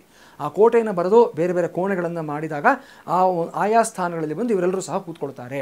ಅವರನ್ನು 2 ದಿವಸ 3 ದಿವಸ ಅಲ್ಲಿಟ್ಟು ನಂತರ ಕೋಟೆ ವಿಸರ್ಜನೆಯನ್ನು ಮಾಡತಕ್ಕಂಥದ್ದು, ಬಲೀಂದ್ರ ಪೂಜೆ ಸಮಾಪ್ತಿಯನ್ನು ಮಾಡೋದನ್ನು ನಾವು ಕಾಣ್ತೀವಿ ನಾವು. ಇದಿಷ್ಟು ಬಲೀಂದ್ರ ಪೂಜೆ ಹಿಂದೆ ಇರತಕ್ಕಂಥ ವೈಶಿಷ್ಟ್ಯ ಆಗಿರುತ್ತೆ. ಮತ್ತೊಂದು ವಿಶೇಷ ಏನಂದರೆ ಬಲೀಂದ್ರ ಬಂದಾಗ ಆ ಮನೆಯಲ್ಲಿ ಸಂಪತ್ತು ತಾನಾಗಿ ಬರುತ್ತೆ ಅಂತ ಹೇಳ್ತಾರೆ. ಹಾಗಾಗಿಯೇ ಈ ಆವರಿಕೆ ಹೂವು ಅಂತ ಒಂದಿರುತ್ತೆ, ಇದನ್ನು ಹೊನ್ನಾವರಿಕೆ ಅಂತ ಕರೀತಾರೆ. ಆ ಹೂವನ್ನು ತಗೊಂಡು ಬಂದು ಮನೆಯಲ್ಲಿ ಹಿಂದಿನ ಕಾಲದಲ್ಲಿ ಬಲೀಂದ್ರ ಪೂಜೆ ಮಾಡುವಾಗ ಪೂಜೆ ಎಲ್ಲ ಮುಗಿದ ಮೇಲೆ ಮನೆಯ ಒಂದು ಕೋಣೆಯಿಂದ, ಒಂದು ಮೂಲೆಯಿಂದ ಪ್ರಾರಂಭ ಮಾಡಿ ಇಡೀ ಮನೆಗೆ ವೃತ್ತಾಕಾರದಲ್ಲಿ, ಅಂದರೆ ಸರ್ಕ್ಯುಲರ್ ಕ್ಲಾಕ್ ವೈಸ್ ಫಾರ್ಮ್ನಲ್ಲಿ ಆವರಿಕೆ ಹೂವು ಎಲ್ಲ ಕಡೆ ಹಾಕೊಂಡು ಹೋಗ್ತಾರೆ. ಅದನ್ನು ಹಾಕುವಾಗ ಹೊನ್ನು ಅಂತ ಹೇಳ್ತಾ ಇರ್ತಾರೆ ಮನೆಯಲ್ಲಿ. ಅಂದರೆ ಮನೆಯೆಲ್ಲವೂ ಸಹ ಸಂಪದ್ಭರಿತವಾಗಲಿ, ನಮ್ಮ ಮನೆ ಸದಾಕಾಲ ಮಹಾಲಕ್ಷ್ಮಿಯ ಒಂದು ಆವಾಸ ಸ್ಥಾನ ಇರಲಿ ಅನ್ನೋ ಒಂದು ಭಾವನೆಯಿಂದ ಬಲೀಂದ್ರ ಪೂಜೆಯನ್ನು ಮಾಡೋದ್ರಿಂದ ನಮ್ಮ ಮನೆ ಸಂಪತ್ತು ಸದಾಕಾಲ ಶಾಶ್ವತವಾಗಿರುತ್ತೆ, ಯಾವುದೇ ಸಮಯದಲ್ಲೂ ಸಹ ದಾರಿದ್ರ್ಯ ಅನ್ನೋದು ಬರೋದಿಲ್ಲ ಅನ್ನೋದು ಇದ್ರ ಹಿಂದೆ ಇರತಕ್ಕಂಥ ವೈಶಿಷ್ಟ್ಯ ಆಗಿರುತ್ತಮ್ಮ. ಗುರುಗಳೇ, 4 ದಿನದ ಅಂದರೆ ದೀಪಾವಳಿಯ ಏನು 5 ದಿನ ನಾವು ಹಬ್ಬವನ್ನು ಆಚರಣೆ ಮಾಡ್ತೀವಿ, ಅದರ 4 ದಿನದ ಮಹತ್ವವನ್ನು ಸವಿಸ್ತಾರವಾಗಿ ತಿಳಿಸ್ಕೊಟ್ರಿ. ಈಗ 5ನೇ ದಿನ, ಈ 5ನೇ ದಿನದ ಮಹತ್ವ ಏನು, ಇದನ್ನು ನಾವು ಯಾವ ರೀತಿ ಆಚರಣೆ ಮಾಡಬೇಕಾಗತ್ತೆ, ಆಚರಣೆಯ ಹಿನ್ನೆಲೆ ಏನು ಗುರುಗಳೇ? ಖಂಡಿತ ಅಮ್ಮ. 5ನೇ ದಿವಸ ಬಂದು ಇದನ್ನು ಯಮದ್ವಿತೀಯ ಅಂತ ಕರಿತೀವಿ, ಯಮುನಾ ದ್ವಿತೀಯ ಅಂತಲೂ ಸಹ ಕರೀತಾರೆ, ಭ್ರಾತೃದ್ವಿತೀಯ, ಭಗಿನಿ ದ್ವಿತೀಯ, ಸೋದರ ಬಿದಿಗೆ, ಈ ರೀತಿ ಬೇರೆ ಬೇರೆ ಹೆಸರುಗಳಲ್ಲೂ ಸಹ ಇದೆ. ಅಚ್ಚ ಕನ್ನಡದಲ್ಲಿ ಹೇಳಬೇಕು ಅಂದರೆ ಸೋದರ ಬಿದಿಗೆ ಅಂತ ಹೇಳ್ತಾರೆ ಇದನ್ನು. ಸೊ ಇದರ ವೈಶಿಷ್ಟ್ಯ ಏನು, ಹಿನ್ನೆಲೆ ಏನು ಅಂತಂದರೆ, ಯಮುನೆ ಅಂದರೆ ಯಮನ ತಂಗಿ ಆಗಿರತಕ್ಕಂಥವಳು ಸೋದರಿ, ಈಕೆ ಯಮನನ್ನು ಅವತ್ತಿನ ದಿವಸ ಊಟಕ್ಕೆ ಕರೀತಾಳಂತೆ. ಒಂದೇ ದಿವಸ, ಅಣ್ಣ ಇವತ್ತು ಮನೆಗೆ ಬಾ, ನಾನು ಒಂದು ನಿನಗೋಸ್ಕರ ಅಂತ ಒಂದು ವಿಶೇಷವಾದ ಖಾದ್ಯಗಳೆಲ್ಲ ಮಾಡಿದ್ದೀನಿ, ಊಟ ಮಾಡ್ಕೊಂಡು ಹೋಗು ಅಂತ. ಯಮ ಬಂದು ಆಕೆ ಮಾಡಿರ್ತಕ್ಕಂಥ ಊಟವನ್ನೆಲ್ಲ ಮಾಡಿ ತುಂಬ ಸಂತೃಪ್ತಿಯಾಗಿ ಯಮುನೆಗೆ ಆಶೀರ್ವಾದವನ್ನು ಮಾಡ್ತಾರಂತೆ. ನಿನಗೆ ಸೌಮಂಗಲ್ಯ ಸದಾಕಾಲ ಶಾಶ್ವತವಾಗಿರಲಿ, ಭೂಲೋಕದಲ್ಲಿ ಸದಾಕಾಲ ನಿನಗೆ ಪೂಜನೀಯವಾದ ಸ್ಥಾನ ಇರಲಿ, ನೀನು ಒಂದು ನೀರಿನ ರೂಪದಲ್ಲಿ ಪ್ರವಹಿಸ್ತಾ ಒಂದು ನದಿ ರೂಪದಲ್ಲಿದ್ದು ಎಲ್ಲರನ್ನ ಪರಿಶುದ್ಧರನ್ನಾಗಿಸ್ತಕ್ಕಂಥವಳು ಆಗಿರು, ನೀನು ಪೂಜನೀಯಳಾಗಿರು, ನಿನ್ನಲ್ಲಿ ನೀನು ಎಲ್ಲಿರ್ತೀಯೋ ಆ ಜಾಗದಲ್ಲೆಲ್ಲ ಸಹ ಸಂಪತ್ತು ಸದಾಕಾಲ ತಾಂಡವವಾಡ್ತಾ ಇರಲಿ ಅಂತ ಆಶೀರ್ವಾದವನ್ನು ಮಾಡ್ತಾರೆ. ಹಾಗಾಗಿ ಸೌಮಂಗಲ್ಯವನ್ನು ಬಯಸ್ತಕ್ಕಂಥವರು ಮತ್ತು ಸಂಪತ್ತನ್ನು ಬಯಸ್ತಕ್ಕಂಥ ಹೆಣ್ಣು ಮಕ್ಕಳು ಅವತ್ತಿನ ದಿವಸ ನಮ್ಮ ಅಣ್ಣ ತಮ್ಮಂದಿರ ಮನೆಗೆ ಕರಿಬೇಕು. ಇಲ್ಲಿ ಒಡ ಹುಟ್ಟಿದ ಅಣ್ಣ ತಮ್ಮಂದಿರೇ ಆಗಿರಬೇಕು ಅಂತೇನಿಲ್ಲ, ನಿಮಗೆ ಯಾರಲ್ಲಿ ಭ್ರಾತೃತ್ವ ಭಾವ ಇದೆ, ಸೋದರ ಭಾವ ಇದೆ, ಆ ವ್ಯಕ್ತಿಗಳನ್ನು ಸಹ ಕರೆದು ನೀವು ಅವತ್ತಿನ ದಿವಸ ನಿಮ್ಮ ಇಡೀ ಊಟ ಮಾಡೋಕ್ಕಾಗಲಿಲ್ಲ ಅಂದರೂ, ಅಡುಗೆ ಬಡಿಸೋಕ್ಕಾಗಲಿಲ್ಲ ಅಂದರೂ ಚಿಂತೆ ಇಲ್ಲ, ಏನೋ ನಿಮ್ಮ ಕೈಯಾರೆ ಒಂದು ಸಣ್ಣ ಸಿಹಿ ಪದಾರ್ಥ ಆಗಿರ್ಬೋದು, ಏನಾದರೂ ಒಂದು ಸಣ್ಣ ತಿಂಡಿ ಆಗಿರ್ಬೋದು, ಅದನ್ನು ಮಾಡಿ ಆ ಒಂದು ಸೋದರಿ ಪ್ರೇಮದಿಂದ ಅವ್ರಿಗೆ ಕೊಟ್ಟಿದ್ದಾದಲ್ಲಿ ಅವತ್ತಿನ ದಿವಸ ಯಮುನೆಯರ ಒಂದು ಆಶೀರ್ವಾದ ನಿಮ್ಮನ್ನು ಕಾಪಾಡುತ್ತೆ ಅಂತ ಶಾಸ್ತ್ರದಲ್ಲಿ ಹೇಳ್ತಾರೆ. ಹೀಗಾಗಿ ಇದಕ್ಕೆ ಬಹಳ ವಿಶೇಷವಾದ ಮಹತ್ವ ಇದೆ. ಗಂಡು ಮಕ್ಕಳು ವಿಶೇಷವಾಗಿ ಅವತ್ತಿನ ದಿವಸ ಮನೆಯಲ್ಲಿ ಊಟ ಮಾಡಬಾರ್ದು, ಅಕ್ಕ ತಂಗಿರ ಮನೆಗೆ ಹೋಗಿ ಊಟ ಮಾಡಬೇಕು ಅಂತ ಶಾಸ್ತ್ರದಲ್ಲಿ ಹೇಳಿದ್ದಾರೆ. ಇದು ಒಂದು ಧಾರ್ಮಿಕವಾದ ಒಂದು ಆಚಾರ್ಯ. ಇಲ್ಲಿ ನಮಗೆ ಪೌರಾಣಿಕವಾದ ಹಿನ್ನೆಲೆ ಅಥವಾ ಶಾಸ್ತ್ರೀಯವಾದ ಹಿನ್ನೆಲೆಗಿಂತ ಹೆಚ್ಚಾಗಿ ಸಾಮಾಜಿಕವಾದ ಆಚರಣೆ ಇಲ್ಲಿ ಹೆಚ್ಚಾಗಿದೆ. ಇಲ್ಲಿ ನಮಗೆ ಅಂದರೆ ಆ ಒಂದು ಬಾಂಡಿಂಗ್, ಒಂದು ಸಿಬ್ಲಿಂಗ್ ಬಾಂಡಿಂಗ್ ಏನಿದೆ ಅದನ್ನು ಉಳಿಸೋದಕ್ಕೆ ಮಾಡಿರ್ತಕ್ಕಂಥ ಒಂದು ಕ್ರಮ ಇದಾಗಿರುತ್ತೆ. ಇನ್ನೊಂದು ವಿಶೇಷ ಏನಂತಂದರೆ, ಗೌರಿ ಹಬ್ಬದಲ್ಲಿ ಹೆಣ್ಣುಮಕ್ಕಳು ಅಣ್ಣ ತಮ್ಮಂದ್ರ ಮನೆಗೆ ಬಂದಿರ್ತಾರೆ, ತವ್ರ ಮನೆಗೆ ಹೋಗಿರ್ತಾರೆ. ಕೆಲವು ಸಲ ತಪ್ಪು ಹೋಗಿರುತ್ತೆ, ಕಾರಣಾಂತರಗಳಿಂದ ಅವ್ರಿಗೆ ಹೋಗೋಕ್ಕಾಗಿರೋದಿಲ್ಲ, ಅಥವಾ ಏನೋ ಒಂದು ಸಂದರ್ಭದಲ್ಲಿ ಅವ್ರಿಗೆ ಒಂದು ಅನಿವಾರ್ಯತೆ ಬಂದುಬಿಟ್ಟಿರುತ್ತೆ. ಒಂದು ವೇಳೆಯಲ್ಲಿ ತಪ್ಪು ಹೋಗಿದ್ರೆ ಈ ಯಮದ್ವಿತೀಯ ಸೋದರ ಬೆದಿಗೆ ದಿವಸ ಆದರೂ ಸಹ ಅದನ್ನು ಪರಿಪೂರ್ಣ ಮಾಡಿಕೊಳ್ಳಿ ಅನ್ನೋ ಕಾರಣಕ್ಕೋಸ್ಕರ ಇಲ್ಲಿ ಇನ್ನೊಂದು ಅವಕಾಶವನ್ನು ಶಾಸ್ತ್ರದಲ್ಲಿ ಕೊಟ್ಟಿದ್ದಾರೆ ನಮಗೆ. ಸೊ ಬಹಳ ವಿಶೇಷವಾಗಿರ್ತಕ್ಕಂಥದ್ದು. ಇದನ್ನು ಅಷ್ಟೇ ದಕ್ಷಿಣ ಭಾರತ ಉತ್ತರ ಭಾರತ ಎರಡೂ ಕಡೆ ಇದನ್ನು ಆಚರಣೆ ಮಾಡೋದನ್ನು ನಾವು ಕಂಡುಕೊಂಡು ಬಂದಿದ್ದೀವಿ. ಇದಿಷ್ಟು ಮಾಡಿದ್ದಾದರೆ ದೀಪಾವಳಿ 5 ದಿನಗಳ ಆಚರಣೆ ಸಂಪೂರ್ಣವಾಗುತ್ತೆ. ಇದ್ರ ಜೊತೆಯಲ್ಲಿ ಒಂದಷ್ಟು ಸಾಮಾಜಿಕವಾದ ಪದ್ಧತಿಗಳು, ಕ್ರಮಗಳು ಇವೆಲ್ಲ ಸಹ ನಾವು ನೋಡ್ತೀವಿ. ಮುಖ್ಯವಾಗಿ ಪಟಾಕಿ ಸಿಡಿಸ್ತಕ್ಕಂಥದ್ದು. ಸೊ ಪಟಾಕಿ ಇಲ್ಲದೆ ಹೋದರೆ ಸಂಭ್ರಮ ಕಂಪ್ಲೀಟ್ ಆಗೋದಿಲ್ಲ. ಯಾಕಂದರೆ ಲೈಟು ಮತ್ತು ಸೌಂಡ್ ಎರಡೂ ಸಹ ಒಟ್ಟಿಗೆ ಟ್ರಾವೆಲ್ ಮಾಡುತ್ತೆ. ಈವನ್ ಸೈನ್ಸ್ ಕೂಡ ಅದನ್ನು ಹೇಳುತ್ತೆ. ಸೊ ಬರೀ ಬೆಳಕನ್ನು ಇಟ್ಕೊಂಡಿದ್ರೆ ಆಗೋದಿಲ್ಲ, ಅಲ್ಲಿ ಒಂದು ಶಬ್ದ ಅನ್ನೋದು ಸಹ ಜನಿತವಾಗಬೇಕಾಗುತ್ತೆ. ಸೊ ಪಂಚಭೂತಗಳಲ್ಲಿ ಬೆಳಕು ಮತ್ತು ಶಬ್ದ ಎರಡೂ ಸಹ ಒಟ್ಟೊಟ್ಟಿಗೆ ಟ್ರಾವೆಲ್ ಮಾಡುತ್ತೆ. ಈಗ ನೋಡಿ, ಆಕಾಶದಲ್ಲಿ ಮಳೆ ಬರಬೇಕಾದಾಗ ಏನಾಗುತ್ತೆ, ಮೊದಲು ಗುಡುಗು ಬರುತ್ತೆ, ಆಮೇಲೆ ಮಿಂಚು ಬರುತ್ತೆ ನಮಗೆ. ಸೊ ಅದಕ್ಕೆ ಮಳೆ ಬರುತ್ತೆ ಅನ್ನೋದಕ್ಕೆ ಇದೆರಡೂ ಸಹ ಸೂಚನೆಯನ್ನು ಕೊಡುತ್ತೆ. ಗುಡುಗು ಮಿಂಚು ಸಮಯ ಒಟ್ಟಿಗೆ ಟ್ರಾವೆಲ್ ಮಾಡತಕ್ಕಂಥ ಒಂದು ಎನರ್ಜಿ ಫೋರ್ಸಸ್ ಆಗಿರುತ್ತೆ. ಇದರ ಸಂಕೇತವಾಗಿ ಸಹ ನಾವು ದೀಪಾವಳಿ ಸಮಯದಲ್ಲಿ 5 ದಿನಗಳ ಕಾಲ ಪಟಾಕಿ ಸಿಡಿಸ್ತಕ್ಕಂಥದ್ದು, ಸಂಭ್ರಮ ಮಾಡತಕ್ಕಂಥದ್ದು ತುಂಬ ವಿಶೇಷವಾದ, ಇದು ಪ್ರಾಕೃತಿಕವಾದ ಆಚರಣೆ ಆಗಿರುತ್ತೆ. ಜೊತೆಗೆ ಮೊಟ್ಟ ಮೊದಲನೇ ಬಾರಿಗೆ ಪಟಾಕಿ ಆಚರಣೆ ಯಾವಾಗ ಬಂತು ಅಂದರೆ, ನೀವು ಆಗಲೇ ಕೇಳಿದಿರಿ ಒಂದು ಪ್ರಶ್ನೆ, ದೀಪಾವಳಿ ಹಿನ್ನೆಲೆ ಏನು ಅಂತ. ಬಹುಶಃ ನಾವು ಇದನ್ನು ಟ್ರೇಸ್ ಮಾಡ್ತಾ ಹೋಗಿದ್ದಾದಲ್ಲಿ ರಾಮಾಯಣದಲ್ಲಿ ಯಾವಾಗ ರಾಮ ರಾವಣನ ಮೇಲೆ ಯುದ್ಧವನ್ನು ಮಾಡಿ ಅವನ ಸಂಹಾರವನ್ನು ಮಾಡಿ ಅಯೋಧ್ಯೆಗೆ ಮತ್ತೆ ಬಂದನೋ, ಅವನನ್ನು ಬರಮಾಡ್ಕೊಳ್ಳೋದಕ್ಕೋಸ್ಕರವಾಗಿ ಪಟಾಕಿ ಸಿಡಿಸಿದ್ರು. ಇಡೀ ಅಯೋಧ್ಯೆಯ ಒಂದು ಪ್ರಜೆಗಳೆಲ್ಲರೂ ಸಹ ಆ ಸಂಭ್ರಮವನ್ನು ಆ ರೀತಿ ಅವರು ಆಚರಣೆಯನ್ನು ಮಾಡಿದ್ರು. ನಮಗೆ ಒಂದು ಲಿಖಿತ ದಾಖಲಾತಿ ಅಲ್ಲಿ ಸಿಗುತ್ತೆ ನಮಗೆ. ನಂತರ ನರಕಾಸುರನ ವಧೆಯಲ್ಲೂ ಅಷ್ಟೇ ಸತ್ಯಭಾಮ ಶ್ರೀಕೃಷ್ಣರು ಇಬ್ಬರೂ ಸಹ ಮತ್ತೆ ಬಂದಾಗ ದ್ವಾರಕಾನಗರಕ್ಕೆ ಬಂದಾಗ ಅಲ್ಲಿ ಮತ್ತೆ ಪಟಾಕಿಯನ್ನು ಸಿಡಿಸಿ ಸಂಭ್ರಮಾಚರಣೆಯನ್ನು ಮಾಡಿದ್ರು ಅನ್ನತಕ್ಕಂಥದ್ದು ಕಾಣ್ತೀವಿ. ಒಂದೇನಂತಂದರೆ, ಇಲ್ಲಿ ಬಹಳಷ್ಟು ಜನ ಇವತ್ತೇನೇನೋ ಮಾತುಗಳನ್ನು ಹೇಳ್ತಾರೆ, ಪೊಲ್ಯೂಷನ್ ಆಗೋಗುತ್ತೆ, ಮತ್ತೊಂದಾಗುತ್ತೆ ಇತ್ಯಾದಿಗಳೆಲ್ಲವೂ ಸಹ ಹಿಂದಿನ ಕಾಲದಲ್ಲಿ ಒಂದು ಬಳಸ್ತಾ ಇದ್ದಂಥ ಒಂದು ಪಟಾಕಿಗಳನ್ನು ಇವತ್ತಿಗೂ ಅಷ್ಟೇ ಶಿವಕಾಶಿನಲ್ಲಾಗಲಿ ಬೇರೆ ಕಡೆಯಲ್ಲಾಗಲಿ ಟ್ರೆಡಿಷನಲ್ ಪಟಾಕಿ ತಯಾರು ಮಾಡತಕ್ಕಂಥ ನೀವು ಹೋಗಿ ನೋಡಿ, ಕೆಮಿಕಲ್ಸ್ ಅಂದರೆ ಹಾರ್ಮ್ಫುಲ್ ಆಗಿರೋ ಕೆಮಿಕಲ್ಸ್ ಬಹಳ ಕಡಿಮೆ ಬಳಸ್ತಾರೆ ಅಲ್ಲಿ. ಗುರುಗಳೇನು ದೀಪಾವಳಿಯ ವರ್ಷ ಭವಿಷ್ಯ ಯಾವ ರೀತಿ ಇದೆ, ಮುಖ್ಯವಾಗಿ ಇನ್ನು ದ್ವಾದಶ ರಾಶಿಗಳಲ್ಲಿ ಏನೆಲ್ಲ ಬದಲಾವಣೆ ಆಗುತ್ತೆ, ಯಾವ ರಾಶಿಗೆ ಶುಭ ಯಾವ ರಾಶಿಗೆ ಅಶುಭ? ಎಷ್ಟೋ ಜನ ವೀಕ್ಷಕರು ಈ ಒಂದು ದ್ವಾದಶ ರಾಶಿಗಳ ಭವಿಷ್ಯ ಅಂದಾಕ್ಷಣ ಕೇಳಿಸ್ಕೊಳ್ತಾ ಇರ್ತಾರೆ, ನಮ್ಮ ರಾಶಿ ಯಾವ ರೀತಿ ಇರುತ್ತೆ ಅಂತ. ಯಾವ ರಾಶಿಯ ಮೇಲೆ ಏನೆಲ್ಲ ಪರಿಣಾಮ ಬೀರುತ್ತೆ ಗುರುಗಳೇ? ಖಂಡಿತ ಇದ್ರ ಚಿಂತನೆ ನಾವು ಮಾಡಲೇಬೇಕು. ಯಾಕಂದರೆ ದ್ವಾದಶ ರಾಶಿಗಳ ಫಲಾಫಲಗಳು ಹೇಳಿದೆ ಹೋದ ಪಕ್ಷದಲ್ಲಿ ಯಾವುದೇ ಧಾರ್ಮಿಕ ಕಾರ್ಯಕ್ರಮ ಅಥವಾ ಸಾಂಸ್ಕೃತಿಕ ಕಾರ್ಯಕ್ರಮ ಪರಿಪೂರ್ಣವಾಗೋದಿಲ್ಲ. ಸೊ ಮೊದಲನೇದಾಗಿ ಮೇಷರಾಶಿ ಬಗ್ಗೆ ಚಿಂತನೆಯನ್ನು ಮಾಡೋಣ. ಮೇಷರಾಶಿಯವರಿಗೆ ಪ್ರಮುಖವಾಗಿ ಈ ವರ್ಷದಲ್ಲಿರತಕ್ಕಂಥ ಗ್ರಹಗತಿಗಳನ್ನು ನೋಡಿದ್ರೆ ಅದರ ಫಲಾಫಲಗಳೇನು ಅನ್ನೋದು ಗೊತ್ತಾಗುತ್ತೆ ನಮಗೆ.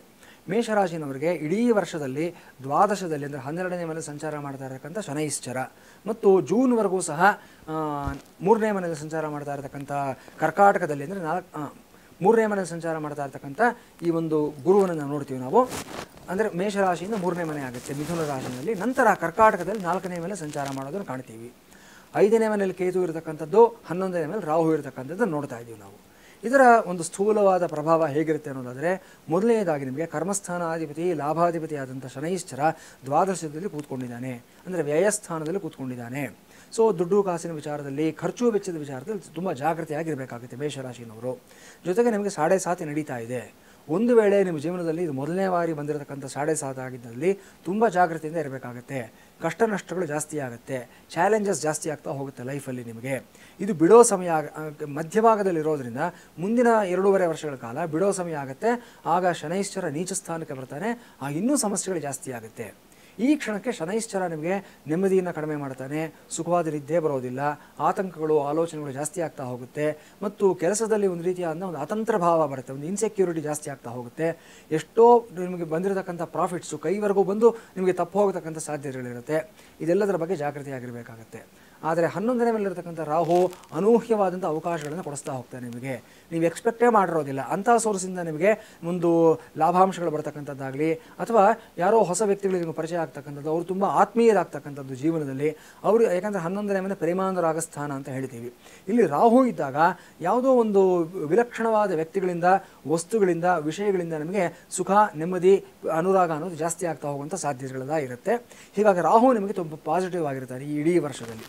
ಗುರು 3ನೇ ಮನೆಯಲ್ಲಿ ಇದ್ದಷ್ಟು ಕಾಲ ಸಹ ನಿಮ್ಮ ಅಣ್ಣ ತಮ್ಮಂದರ ಜೊತೆ ಏನಾದರೂ ಒಂದು ಕಲಹಗಳು, ಘರ್ಷಣೆಗಳು ಎಲ್ಲ ಇದ್ದಿದ್ದಾದ ಪಕ್ಷದಲ್ಲಿ ಅದನ್ನು ನೀವು ಸ್ವಲ್ಪ ನಿವಾರಣೆ ಮಾಡ್ಕೊಳ್ಳೋದಕ್ಕೆ ಪ್ರಯತ್ನವನ್ನು ಮಾಡಬೇಕಾಗತ್ತೆ. ಹಾಗೆ ಪರಾಕ್ರಮ ಸ್ಥಾನವೂ ಆಗಿರೋದ್ರಿಂದ ಇಲ್ಲಿ ಗುರು ನಿಮಗೆ ವ್ಯಯಾಧಿಪತಿ ಭಾಗ್ಯಾಧಿಪತಿ ಎರಡೂ ಆಗಿ 3ನೇ ಮನೆಯಲ್ಲಿರೋದ್ರಿಂದ ನೀವು ಆಡೋ ಮಾತಿನ ಬಗ್ಗೆ ಎಚ್ಚರಿಕೆಯಿಂದ ಇರಬೇಕಾಗತ್ತೆ. ನಿಮ್ಮ ಸಲ್ಲದ ಸಂದರ್ಭಗಳಲ್ಲಿ ನಿಮ್ಮ ಒಂದು ದರ್ಪ ಆಗಲಿ, ಕೋಪ ಆಗಲಿ, ಇದನ್ನು ತೋರಿಸೋದಕ್ಕೆ ಹೋಗಿ ನೀವು ಸಮಸ್ಯೆಗಳನ್ನು ನೀವೇ ತಂದುಕೊಳ್ಳತಕ್ಕಂಥ ಸಾಧ್ಯತೆ ಇರುತ್ತೆ. ಎಚ್ಚರಿಕೆಯಾಗಿರಬೇಕಾಗುತ್ತೆ. ಜೂನ್ ನಂತರ ಗುರು 4ನೇ ಮನೆಗೆ ಬಂದಾಗ, ಸುಖಸ್ಥಾನಕ್ಕೆ ಬಂದಾಗ ವಿಶೇಷವಾಗಿ ವಿದ್ಯಾರ್ಥಿಗಳಿಗೆ ತುಂಬ ಅನುಕೂಲ ಆಗುತ್ತೆ. ನಿಮ್ಮ ವಿದ್ಯಾಭ್ಯಾಸದಲ್ಲಿ ತುಂಬ ಒಳ್ಳೆಯ ಪ್ರಗತಿಯನ್ನು ಕಾಣ್ತೀರಾ ನೀವು. ಜೊತೆಗೆ ಉನ್ನತ ವಿದ್ಯಾಭ್ಯಾಸಕ್ಕೆ ಯಾರ್ಯಾರು ಪ್ರಯತ್ನ ಮಾಡ್ತೀರಾ ಅವ್ರಿಗೆಲ್ರಿಗೂ ಸಹ ಸಾಕಷ್ಟು ಅನುಕೂಲಗಳಾಗುವಂಥ ಅವಕಾಶಗಳು ಹೊಸದಾಗಿ ಬರುವಂಥ ಸಾಧ್ಯತೆಗಳು ಸಹ ಇರುತ್ತೆ. ಸುಖಸ್ಥಾನದಲ್ಲಿ ಉಚ್ಚಗುರು ಇರೋದರಿಂದ ಈ ಸಮಯದಲ್ಲಿ ಭಾಗ್ಯ ಅನ್ನೋದು ನಿಮ್ಮನ್ನು ಹುಡ್ಕೊಂಡು ಬರುತ್ತೆ. ನೀವು ಇದ್ದ ಸ್ಥಾನದಲ್ಲೇ, ಇದ್ದ ಜಾಗದಲ್ಲೇ ನೀವು ನೆಮ್ಮದಿಯಾಗಿ ಕೆಲಸಗಳನ್ನು ಮಾಡ್ಕೊಂಡು ಹೋಗ್ತಕ್ಕಂಥ ಒಂದು ಅನುಕೂಲವನ್ನು ಸಹ ಪಡ್ಕೊಳ್ತೀರಾ. ಪಂಚಮದಲ್ಲಿ ಕೇತು ಇರೋದ್ರಿಂದ ಈ ವಿಷಯ ಬಗ್ಗೆ ಸ್ವಲ್ಪ ಜಾಗ್ರತೆ ಆಗಿರಬೇಕಾಗುತ್ತೆ. ಯಾಕಂದರೆ ಕೇತು ಅಂತಂದರೆ ನಿರಾಸಕ್ತಿಯನ್ನು, ಒಂದು ರೀತಿಯಾದ ಒಂದು ಡಿಟ್ಯಾಚ್ಮೆಂಟನ್ನು ಕೊಡ್ತಕ್ಕಂಥ ಗ್ರಹ ಆಗಿರ್ತಾನೆ. ಪಂಚಮ ಸ್ಥಾನ ಪುತ್ರಭಾವ ಆಗಿರೋದ್ರಿಂದ ಮಕ್ಕಳ ಜೊತೆ ನಿಮಗಿರತಕ್ಕಂಥ ಒಂದು ಅನುಬಂಧ ಸ್ವಲ್ಪ ಹದಗೆಡತಕ್ಕಂಥ ಸಾಧ್ಯತೆ ಇರುತ್ತೆ. ಸ್ವಲ್ಪ ಮಕ್ಕಳು ಮತ್ತು ನಿಮ್ಮ ಜೊತೆ ಇರತಕ್ಕಂಥ ಅಭಿಪ್ರಾಯಗಳು ವ್ಯತ್ಯಾಸಗಳಾಗ್ತಕ್ಕಂಥದ್ದು. ಅದರಲ್ಲೂ ಸಹ ಒಂದು ಹದಿಹರೆಯದ ಮಕ್ಕಳು ಯಾರಾದರೂ ಮನೆಯಲ್ಲಿ ಇದ್ದಾದ ಪಕ್ಷದಲ್ಲಿ ಅವರ ವರ್ತನೆ ಮಿತಿಮೀರಿ ಹೋಗ್ತಕ್ಕಂಥದ್ದು, ತುಂಬ ಒಂಥರ ರೆಬೆಲಿಯಸ್ ಮೆಂಟ್ಯಾಲಿಟಿನ ಅವ್ರು ಬೆಳೆಸ್ಕೊಳ್ತಕ್ಕಂಥ ಸಾಧ್ಯತೆ. ಇಲ್ಲ ಅಂದರೆ ಒಂದು ಎಮೋಷನಲ್ ಡಿಟ್ಯಾಚ್ಮೆಂಟ್ ಆಗುತ್ತೆ. ಒಂದೇ ಮನೇಲಿ ಇರ್ತಾರೆ ಮಕ್ಕಳು, ಬೆಳಿಗ್ಗೆಯಿಂದ ಸಂಜೆವರೆಗೂ ಇದ್ದರೂ ಸಹ ಒಂದು ಮಾತಾಡೋದಿಲ್ಲ, ಒಂದು ಇಂಟ್ರಾಕ್ಷನ್ಸ್ ಇರೋದಿಲ್ಲ, ಎಲ್ಲೋ ಒಂದು ಕಡೆ ಇವರು ದೂರ ಆಗ್ತಾ ಇದ್ದಾರೆ ಅನ್ನೋ ಒಂದು ಭಾವನೆ ಬರುವಂಥ ಸಾಧ್ಯತೆಗಳಿರುತ್ತೆ. ಈ ಬಗ್ಗೆ ಜಾಗೃತಿಯಿಂದ ಇರಬೇಕಾಗುತ್ತೆ. ಮೇಷರಾಶಿಯವರಿಗೆ ನಾವು ಹೇಳ್ತಕ್ಕಂಥ ಪರಿಹಾರಗಳು ಅಂತಂದರೆ, ಮೊದಲನೇದಾಗಿ ನೀವು ದ್ವಾದಶದಲ್ಲಿರತಕ್ಕಂಥ ಶನೈಶ್ಚರನ ನೀವು ಅಡ್ರೆಸ್ ಮಾಡಬೇಕಾಗುತ್ತೆ. ಇದಕ್ಕೆ ಸಂಬಂಧಪಟ್ಟ ಹಾಗೆ ನೀವೇನು ಮಾಡಬೇಕು ಅಂದರೆ ಆಂಜನೇಯ ಸ್ಮರಣೆಯನ್ನು ಮಾಡತಕ್ಕಂಥದ್ದು. ಆಂಜನೇಯನಿಗೆ ನೀವು ನಿಮ್ಮ ನಕ್ಷತ್ರಕ್ಕೆ ಕ್ಷೇಮತಾರೆ ಇರತಕ್ಕಂಥದ್ದು, ಅಂದರೆ ಮೇಷರಾಶಿಗೆ ಅಶ್ವಿನಿ ನಕ್ಷತ್ರ, ಭರಣಿ ನಕ್ಷತ್ರ ಮತ್ತು ಕೃತಿಕಾ ನಕ್ಷತ್ರದ ಮೊದಲನೇ ಪಾದ, ಇದಿಷ್ಟು ನಕ್ಷತ್ರದವರು ಮೇಷರಾಶಿಗೆ ಬರುತ್ತೆ. ಸೊ ಇವರುಗಳು ನಿಮ್ಮ ನಕ್ಷತ್ರಕ್ಕೆ ಕ್ಷೇಮತಾರೆ ಇರುವಂಥ ಶನಿವಾರದ ದಿವಸ ಆಂಜನೇಯನ ಸನ್ನಿಧಾನದಲ್ಲಿ ಅಭಿಷೇಕವನ್ನು ಮಾಡಿಸಬೇಕು. ನೀವು ಹಾಲಿನಲ್ಲಿ ಪವಮಾನ ಸೂಕ್ತದಲ್ಲಿ ಅಭಿಷೇಕವನ್ನು ಮಾಡಿಸಿ, ಇಲ್ಲ ವಾಯುಸ್ಥಿತಿ ಪಾರಾಯಣವನ್ನು ಮಾಡಿಸಿ. ಇದನ್ನು ಮಾಡಿಸೋದ್ರಿಂದ ಶುಭ ಫಲಿತಾಂಶವನ್ನು ಪಡ್ಕೊಳ್ತೀರಾ. ಅದೇ ಪ್ರಕಾರ ಪಂಚಮದಲ್ಲಿರತಕ್ಕಂಥ ಕೇತುವಿನ ದೋಷ ನಿವಾರಣೆಗೋಸ್ಕರವಾಗಿ ನೀವೇನು ಮಾಡಬೇಕು ಅಂದರೆ ಮಹಾಗಣಪತಿ ಆರಾಧನೆಯನ್ನು ಮಾಡತಕ್ಕಂಥದ್ದು. ಗಣೇಶ ಅಥರ್ವ ಶೀರ್ಷ ಮಂತ್ರಗಳನ್ನು ಪ್ರತಿದಿನ ಹೇಳ್ಕೊಡ್ತಕ್ಕಂಥದ್ದು. ಇಲ್ಲ ಅಂತಂದರೆ ಸಂಕಷ್ಟಾರ ಚತುರ್ಥಿ ವ್ರತವನ್ನು ಮನೆಯಲ್ಲಿ ಮಾಡಿ, ಒಂದು 21 ತಿಂಗಳುಗಳ ಕಾಲ ಮನೆಯಲ್ಲಿ ಮಾಡಿ. ಅನುಕೂಲ ಇಲ್ಲ ಅನ್ನೋದ್ರೆ ಯಾವುದಾದ್ರು ದೇವಸ್ಥಾನದಲ್ಲೂ ಆದರೂ ಸಹ 21 ತಿಂಗಳುಗಳ ಕಾಲ ಸಂಕಷ್ಟಾರ ಚತುರ್ಥಿ ವ್ರತವನ್ನು ಮಾಡಿಸಿ, ಪ್ರಸಾದ ರೂಪದಲ್ಲಿ ಅರಳು ಮತ್ತು ಗರಿಕೆಯನ್ನು ತೆಗೆದುಕೊಂಡು ಬನ್ನಿ. ಆ ಅರಳನ್ನು ನೀವು ಪ್ರಸಾದವಾಗಿ ಸ್ವೀಕಾರ ಮಾಡಿ, ಗರಿಕೆಯನ್ನು ನಿಮ್ಮ ಹ್ಯಾಂಡ್ ಬ್ಯಾಗಲ್ಲಾಗಲಿ, ಸ್ಕೂಲ್ ಬ್ಯಾಗಲ್ಲಾಗಲಿ, ತಲೆದಿಂಬಿನ ಕೆಳಗಾಗಲಿ ಇಟ್ಕೊಂಡಿರಿ, ಶುಭವನ್ನು ಪಡ್ಕೊಳ್ತೀರಾ ನೀವು. ಗುರುಗಳೇ, ಇನ್ನು 2ನೇ ರಾಶಿ ವೃಷಭ ರಾಶಿ. ವೃಷಭ ರಾಶಿಯವರ ಭವಿಷ್ಯ ಹೇಗಿದೆ ಗುರುಗಳೇ? ಖಂಡಿತಮ್ಮ. ವೃಷಭ ರಾಶಿ ವಿಚಾರ ತೆಗೆದುಕೊಂಡಿದ್ದಾದಲ್ಲಿ ಎಲ್ಲವೂ ತುಂಬ ಚೆನ್ನಾಗಿ ಕಾಣಿಸ್ತಾ ಇದೆ ನಿಮಗೆ. 11ನೇ ಮನೆಯಲ್ಲಿರತಕ್ಕಂಥ ಶನೈಶ್ಚರ, 10ನೇ ಮನೆಯಲ್ಲಿರತಕ್ಕಂಥ ರಾಹು, 3 ಮತ್ತು 4ನೇ ಮನೆಯಲ್ಲಿ ಸಂಚಾರ ಮಾಡ್ತಾ ಇರ್ತಾರೆ, 2 ಮತ್ತು 3ನೇ ಮನೆಯಲ್ಲಿ ಸಂಚಾರ ಮಾಡ್ತಾ ಇರ್ತಕ್ಕಂಥ ಗುರು ಮತ್ತು 4ನೇ ಮನೆಯಲ್ಲಿರತಕ್ಕಂಥ ಕೇತು. ಒಟ್ಟಾರೆಯಾಗಿ ತೆಗೆದುಕೊಂಡಾಗ ಎಲ್ಲವೂ ಚೆನ್ನಾಗಿ ಕಾಣಿಸ್ತಾ ಇದೆ ನಿಮಗೆ. ಯಾಕಂದರೆ ಲಾಭಸ್ಥಾನದಲ್ಲಿ ಶನೈಶ್ಚರ ಬಂದಿರೋದ್ರಿಂದ ಉದ್ಯೋಗದಲ್ಲಿ ಸಾಕಷ್ಟು ಪ್ರಗತಿ ಆಗುತ್ತೆ. ಬಹಳ ದಿವಸಗಳಿಂದ ನೀವು ಅಪೇಕ್ಷೆ ಪಡ್ತಾ ಇರತಕ್ಕಂಥ ಈ ಒಂದು ಫಾರಿನ್ ಟ್ರಿಪ್ ಆಗ್ಬೋದು, ಅಥವಾ ಬೇರೆ ಒಂದು ಕ್ಷೇತ್ರಗಳಿಗೆ ಹೋಗಿ ಬರ್ತಕ್ಕಂಥ ಒಂದು ಅವಕಾಶಗಳಾಗ್ಬೋದು, ಇದೆಲ್ಲವೂ ನಮ್ಮನ್ನು ಹುಡ್ಕೊಂಡು ಬರ್ತಕ್ಕಂಥ ಸಾಧ್ಯತೆ ಇರುತ್ತೆ. ವಿಶೇಷವಾಗಿ ಕಲಾವಿದರಿಗೆ, ರಾಜಕಾರಣಿಗಳಿಗೆ ಮತ್ತು ಸೆಲೆಬ್ರಿಟಿಗಳು ಯಾರ್ಯಾರು ಇರ್ತಾರೆ ಇವರೆಲ್ಲರಿಗೂ ಅಷ್ಟೇ ಈ ವರ್ಷ ಶನೈಶ್ಚರ ತುಂಬ ಒಳ್ಳೆಯದನ್ನು ಮಾಡ್ತಾನೆ, ನಿಮಗೆ ತುಂಬ ಅನುಕೂಲಗಳಾಗುತ್ತೆ. 10ನೇ ಮನೆಯಲ್ಲಿ ರಾಹು ಇರೋದ್ರಿಂದ ಸ್ವಲ್ಪ ಸಂಚಾರ ಜಾಸ್ತಿ ಆಗುತ್ತೆ, ವಿನಾಕಾರಣ ಓಡಾಟಗಳು. ಈ ಫೀಲ್ಡ್ ವರ್ಕಲ್ಲಿ ಇರತಕ್ಕಂಥವ್ರು ಸ್ವಲ್ಪ ಜಾಗೃತಿಯಿಂದ ಇರಬೇಕಾಗುತ್ತೆ. ಮಾರ್ಕೆಟಿಂಗ್ ಫೀಲ್ಡ್ ಆಗ್ಬೋದು, ಅಡ್ವರ್ಟೈಸಿಂಗ್ ಫೀಲ್ಡಲ್ಲಿ ಇರತಕ್ಕಂಥವ್ರು ಆಗಿರ್ಬೋದು, ಇವರುಗಳು ಸ್ವಲ್ಪ ಜಾಗೃತಿಯಿಂದ ಇರಬೇಕಾಗುತ್ತೆ. ಅದೇ ಥರ ಒಂದಷ್ಟು ಇಂಡಿಪೆಂಡೆಂಟ್ ಬಿಸ್ನೆಸ್ ಮಾಡ್ತಾ ಇರತಕ್ಕಂಥ ವ್ಯಕ್ತಿಗಳು ಅಷ್ಟೇ ಸ್ವಲ್ಪ ಹಣಕಾಸಿನ ವ್ಯವಹಾರಗಳಲ್ಲಿ ಸ್ವಲ್ಪ ಜಾಗ್ರತೆ ಇಲ್ಲದೆ ನಷ್ಟಗಳನ್ನು ಮಾಡ್ಕೊಳ್ತಕ್ಕಂಥ ಸಾಧ್ಯತೆ ಇರುತ್ತೆ. ರಾಹುವಿನಿಂದ ನಿಮಗೆ ಕೆಲವು ಬೇಡದೇ ಇರತಕ್ಕಂಥ ವ್ಯಕ್ತಿಗಳ ಪರಿಚಯವೂ ಸಹ ಆಗುತ್ತೆ. ಕೆಲವು ಯಾವುದೋ ಅಟ್ರಾಕ್ಷನ್ಗಳಿಗೆ ನೀವು ಸಿಕ್ಕಾಕೊಳ್ತಕ್ಕಂಥ ಸಾಧ್ಯತೆಗಳು ಸಹ ಇರುತ್ತೆ. ಕೆಲವು ವ್ಯಸನಗಳಿಗೆ ತುತ್ತಾಗತಕ್ಕಂಥ ಸಾಧ್ಯತೆಗಳು ಸಹ ಇರುತ್ತೆ. ಹಿಂದೆ ಯಾವತ್ತೋ ನೀವು ಬಿಟ್ಟಿರತಕ್ಕಂಥ ಕೆಲವು ಚಟಗಳು, ವ್ಯಸನಗಳು ಇದಕ್ಕೆ ಮತ್ತೆ ದಾಸರಾಗತಕ್ಕಂಥ ಸಾಧ್ಯತೆ ಇರುತ್ತೆ. ನೀವು ಆಲ್ಕೋಹಾಲಿಕ್ ಆಗಿದ್ದೀರಾ, ಅದರಿಂದ ಹೊರಗಡೆ ಬಂದಿದ್ದೀರಾ, ಸ್ಮೋಕರ್ ಆಗಿದ್ದೀರಾ, ಅದರಿಂದ ಹೊರಗಡೆ ಬಂದಿದ್ದೀರಾ, ಇನ್ನೇನೋ ಒಂದು ಕೆಟ್ಟ ಚಟ ಇತ್ತು ನಿಮಗೆ, ಅದರಿಂದ ಹೊರಗಡೆ ಬಂದಿದ್ದೀರಾ. ಮತ್ತೆ ಯಾರೋ ಬರ್ತಾನೆ, ನಿಮ್ಮ ಪಾಸ್ಟ್ನಲ್ಲಿ ಇದ್ದಂಥ ವ್ಯಕ್ತಿ ಮತ್ತೆ ಬಂದ್ಬಿಟ್ಟು ಒಂದು ಸಲ ಕುಡಿದ್ಬಿಡು, ಇವತ್ತೊಂದು ಸಲ ಒಂದು ಸಿಗರೇಟ್ ಸೇದ್ಬಿಡು ಅಂತ ಹೇಳಿ ಮತ್ತೆ ನಿಮ್ಮ ಮನಸ್ಸನ್ನು ಕೆಡಿಸ್ತಾನೆ. ಜಾಗೃತಿ ಆಗಿರಬೇಕಾಗತ್ತೆ ಈ ವಿಚಾರದಲ್ಲಿ. ಇದೆಲ್ಲ ಎಲ್ಲಿಂದ ಬರುತ್ತೆ ಅಂತಂದರೆ 10ನೇ ಮೇಲೆ ಇರತಕ್ಕಂಥ ರಾಹುವಿನ ಪ್ರಭಾವ ಆಗಿರುತ್ತೆ. ಈ ರೀತಿಯ ಟೆಸ್ಟ್ಗಳನ್ನು ಕೊಡ್ತಾ ಇರ್ತಾನೆ ರಾಹು. ನಮಗೆ ಜಾಗೃತಿ ಆಗಿರಬೇಕು. ಅಪರಾಜಿತ ಸ್ತೋತ್ರವನ್ನು ಹೇಳ್ಕೊಳ್ಳಿ, ದುರ್ಗಾದೇವಿಯ ಸ್ಮರಣೆಯನ್ನು ಮಾಡ್ಕೊಳ್ಳಿ. ಈ ರೀತಿಯಾದಂಥ ಒಂದು ಪ್ರಲೋಭನೆಗಳಿಂದ ಹೊರಗಡೆ ಬರ್ತೀರಾ, ಶುಭವಾಗುತ್ತೆ. 2ನೇ ಮನೆ 3ನೇ ಮನೆ ಇರತಕ್ಕಂಥ ಗುರು ನಿಮಗೆ ಎಕ್ಸಲೆಂಟ್ ರಿಸಲ್ಟ್ಸ್ನ ಕೊಡ್ತಾನೆ. ಈ ವರ್ಷದಲ್ಲಿ ಏನೇನು ಅಂದ್ಕೊಂಡಿರ್ತಾರೆ ಎಲ್ಲವೂ ಸಿದ್ಧಿ ಆಗುತ್ತೆ ನಿಮಗೆ. ನಿಮ್ಮ ಮಾತಿಗೆ ವಿಶೇಷವಾದ ಬಲ ಬರುತ್ತೆ. ನಿಮ್ಮ ಸರ್ಕಲ್ನಲ್ಲಿ ನಿಮಗೆ ಗೌರವ ಅನ್ನೋದು ಜಾಸ್ತಿ ಆಗ್ತಾ ಹೋಗುತ್ತೆ. ಕುಟುಂಬದಲ್ಲಿ ಜವಾಬ್ದಾರಿ ಅನ್ನೋದು ಜಾಸ್ತಿ ಆಗ್ತಾ ಹೋಗುತ್ತೆ.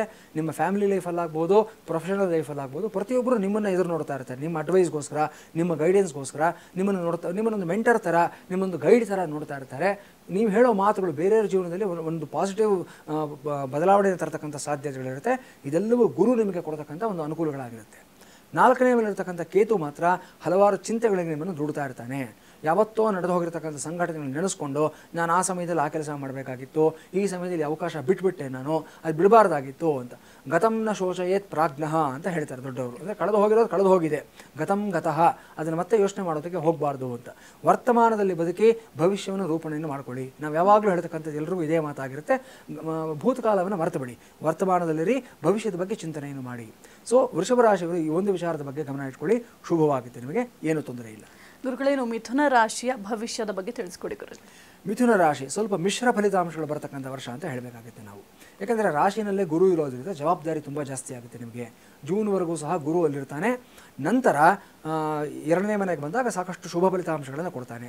ಆದರೆ ಬಿಟ್ವೀನ್ ಅಕ್ಟೋಬರ್ ಆ್ಯಂಡ್ ಜೂನ್ ಈ ಸಮಯದಲ್ಲಿ ಜವಾಬ್ದಾರಿಗಳು ಜಾಸ್ತಿ ಆಗ್ತಕ್ಕಂಥದ್ದು, ಪ್ರೆಷರ್ಸ್ ಜಾಸ್ತಿ ಆಗ್ತಕ್ಕಂಥದ್ದು, ಎಸ್ಪೆಷಲಿ ಮೀಡಿಯಾದಲ್ಲಿ ಕೆಲಸ ಮಾಡ್ತಕ್ಕಂಥವ್ರು, ಈ ಒಂದು ಎಕನಾಮಿಕ್ಸ್ನ ಆಧಾರ ಮಾಡ್ಕೊಂಡು ಕೆಲಸ ಮಾಡ್ತಕ್ಕಂಥವ್ರು, ಸ್ಟಾಕ್ಸ್ ಆ್ಯಂಡ್ ಶೇರ್ಸಲ್ಲಿ ವರ್ಕ್ ಮಾಡ್ತಾ ಇರತಕ್ಕಂಥವ್ರು, ಮತ್ತು ಈ ಅಕೌಂಟೆನ್ಸಿ ಸ್ಟ್ಯಾಟಿಸ್ಟಿಕ್ಸ್ನ ಇಟ್ಕೊಂಡು ಕೆಲಸ ಮಾಡ್ತಕ್ಕಂಥವ್ರು, ಆಡಿಟರ್ಸು, ಇವರೆಲ್ಲರೂ ಅಷ್ಟೇ ತುಂಬ ಪ್ರೆಷರ್ ಜಾಸ್ತಿ ಆಗುತ್ತೆ ನಿಮಗೆ.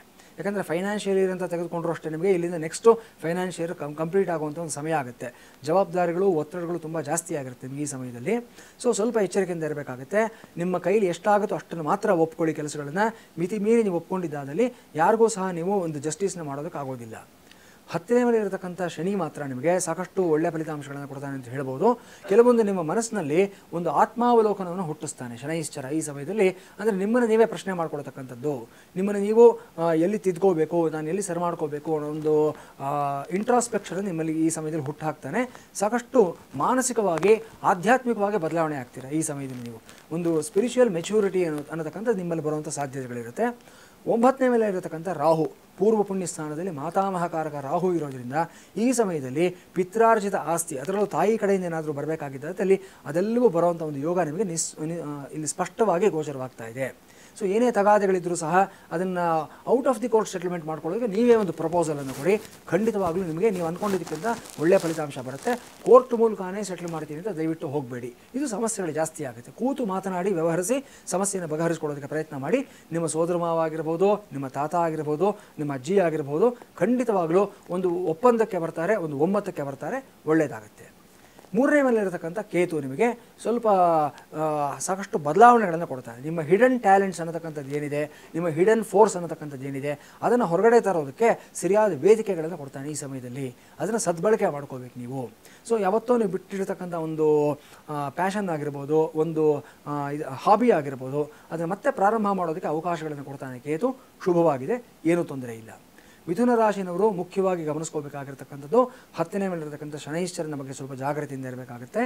ಮನೆದೇವರನ್ನ ಆರಾಧನೆಯನ್ನು ಮಾಡೋದು, ನಿಮ್ಮ ಕುಲದೇವರ ಸನ್ನಿಧಾನಕ್ಕೆ ಹೋಗ್ಬಿಟ್ಟು ಅಲ್ಲಿ ಪೂಜೆಯನ್ನು ಮಾಡಿಸ್ಕೊಂಡು ಬಂದಿದ್ದಾದಲ್ಲಿ ಶುಭವಾಗುತ್ತೆ. ಶನಿ ಶಿಂಗಾಪುರಕ್ಕಾಗಲಿ ಅಥವಾ ಶನೈಶ್ಚರನ ದೇವಸ್ಥಾನಕ್ಕಾಗಲಿ 9 ಶನಿವಾರಗಳ ಕಾಲ ಹೋಗಿ ಎಳ್ಳೆಣ್ಣೆ ದೀಪ ಹಚ್ಬಿಟ್ಟು ಬನ್ನಿ, ಒಳ್ಳೆಯದಾಗುತ್ತೆ. ಗುರುಗಳೇನು ಕರ್ಕಾಟಕ ರಾಶಿಯ ಭವಿಷ್ಯ ಹೇಗಿದೆ ತಿಳಿಸ್ಕೊಡಿ ಗುರು. ಕರ್ಕಾಟಕ ರಾಶಿ ಮತ್ತು ಈ ರಾಶಿಯವ್ರಿಗೂ ಅಷ್ಟೇ ನಾನು ಮಿಶ್ರ ಫಲಿತಾಂಶಗಳು ಬರುವಂಥ ಒಂದು ಸಂದರ್ಭ. ಸ್ವಲ್ಪ ಜಾಗೃತಿಯಾಗೇ ಇರಬೇಕು ಅಂತ ಹೇಳಬೇಕಾಗುತ್ತೆ. ಯಾಕಂದರೆ ನಿಮಗೆ 55-45 ಫಲಿತಾಂಶ ಹೇಳಬೇಕಾಗುತ್ತೆ. 45 ಒಳ್ಳೆಯದಾದರೆ 55% ನಿಮಗೆ ಸ್ವಲ್ಪ ಆಪೋಸಿಟ್ ಆಗಿರುವಂಥ ಒಂದು ಸಂದರ್ಭ ಆಗಿರುತ್ತೆ. ನಿಮ್ಮ ರಾಶಿಯಿಂದ 12ನೇ ಮನೆಯಲ್ಲಿ ಗುರು ಇರುವಂಥ ಸಂದರ್ಭ. ಎಲ್ಲದಕ್ಕಿಂತ ತುಂಬ ಶುಭಪ್ರದವಾದ ಗ್ರಹ ನಿಮ್ಮ ರಾಶಿಗೆ 9ನೇ ಮನೆ 6ನೇ ಮನೆ ಅಧಿಪತಿಯಾದಂಥ ಗುರು 12ನೇ ಮನೆ ವ್ಯಯಸ್ಥಾನದಲ್ಲಿರೋದ್ರಿಂದ ಆರೋಗ್ಯದ ಬಗ್ಗೆ ತುಂಬ ಜಾಗ್ರತೆಯನ್ನು ವಹಿಸಬೇಕಾಗುತ್ತೆ ನೀವು. ಈ ಸಮಯದಲ್ಲಿ ಮಂಡಿ ನೋವಿರತಕ್ಕಂಥವ್ರು, ಲೋಯರ್ ಬ್ಯಾಕ್ ಪೈನ್ ಇರತಕ್ಕಂಥವ್ರು, ಮತ್ತು ಇತ್ತೀಚೆಗಷ್ಟೇ ಏನಾದರೂ ಈ ಒಂದು ಸ್ಪೈನಲ್ ಕಾರ್ಡ್ ಸಮಸ್ಯೆಗಳಿಂದ ನರಳಿರತಕ್ಕಂಥವ್ರು ಅಥವಾ ಏನಾದರೂ ಟ್ರೀಟ್ಮೆಂಟು, ಒಂದು ಆಪರೇಷನ್ ಆಗಲಿ ಮತ್ತೊಂದಾಗಲಿ ತೊಗೊಂಡಿರ್ತಕ್ಕಂಥ ವ್ಯಕ್ತಿಗಳು ತುಂಬ ಜಾಗೃತಿಯಿಂದ ಇರಬೇಕಾಗುತ್ತೆ. ಜೊತೆಗೆ ಈ ಸಮಯದಲ್ಲಿ ಏನಾಗುತ್ತೆ ಅಂತಂದರೆ ನಿಮಗೆ ಅಷ್ಟಮ ಸ್ಥಾನದಲ್ಲಿ ರಾಹು ಇರೋದ್ರಿಂದ ಒಂದಷ್ಟು ವ್ಯಕ್ತಿಗಳು ನಿಮ್ಮನ್ನು ಸಮಸ್ಯೆಗಳಲ್ಲಿ ಸಿಕ್ಕಾಕ್ಸೋದಕ್ಕೆ ಕಾಯ್ತಾ ಇರ್ತಾರೆ. ನಿಮ್ಮ ಮೇಲೆ ಇಲ್ಲದೇ ಇರತಕ್ಕಂಥ ಅಪವಾದಗಳು, ಅಪಪ್ರಚಾರಗಳು ಮಾಡುವಂಥ ಸಾಧ್ಯತೆಗಳು ತುಂಬ ಸ್ಪಷ್ಟವಾಗಿ ಕಾಣಿಸ್ತಾ ಇದೆ. ನಿಮ್ಮ ಶತ್ರು ವರ್ಗದ ಬಗ್ಗೆ ಜಾಗೃತಿಯಿಂದ ಇರಬೇಕಾಗುತ್ತೆ. ಯಾವುದೋ ಒಂದು ರೀತಿಯಲ್ಲಿ ಅಟ್ಯಾಕ್ ಮಾಡೋದಕ್ಕೆ, ನಿಮ್ಮ ತೇಜೋವಧೆ ಮಾಡೋದಕ್ಕೆ ಸದಾಕಾಲ ನೋಡ್ತಾ ಇರ್ತಾರೆ.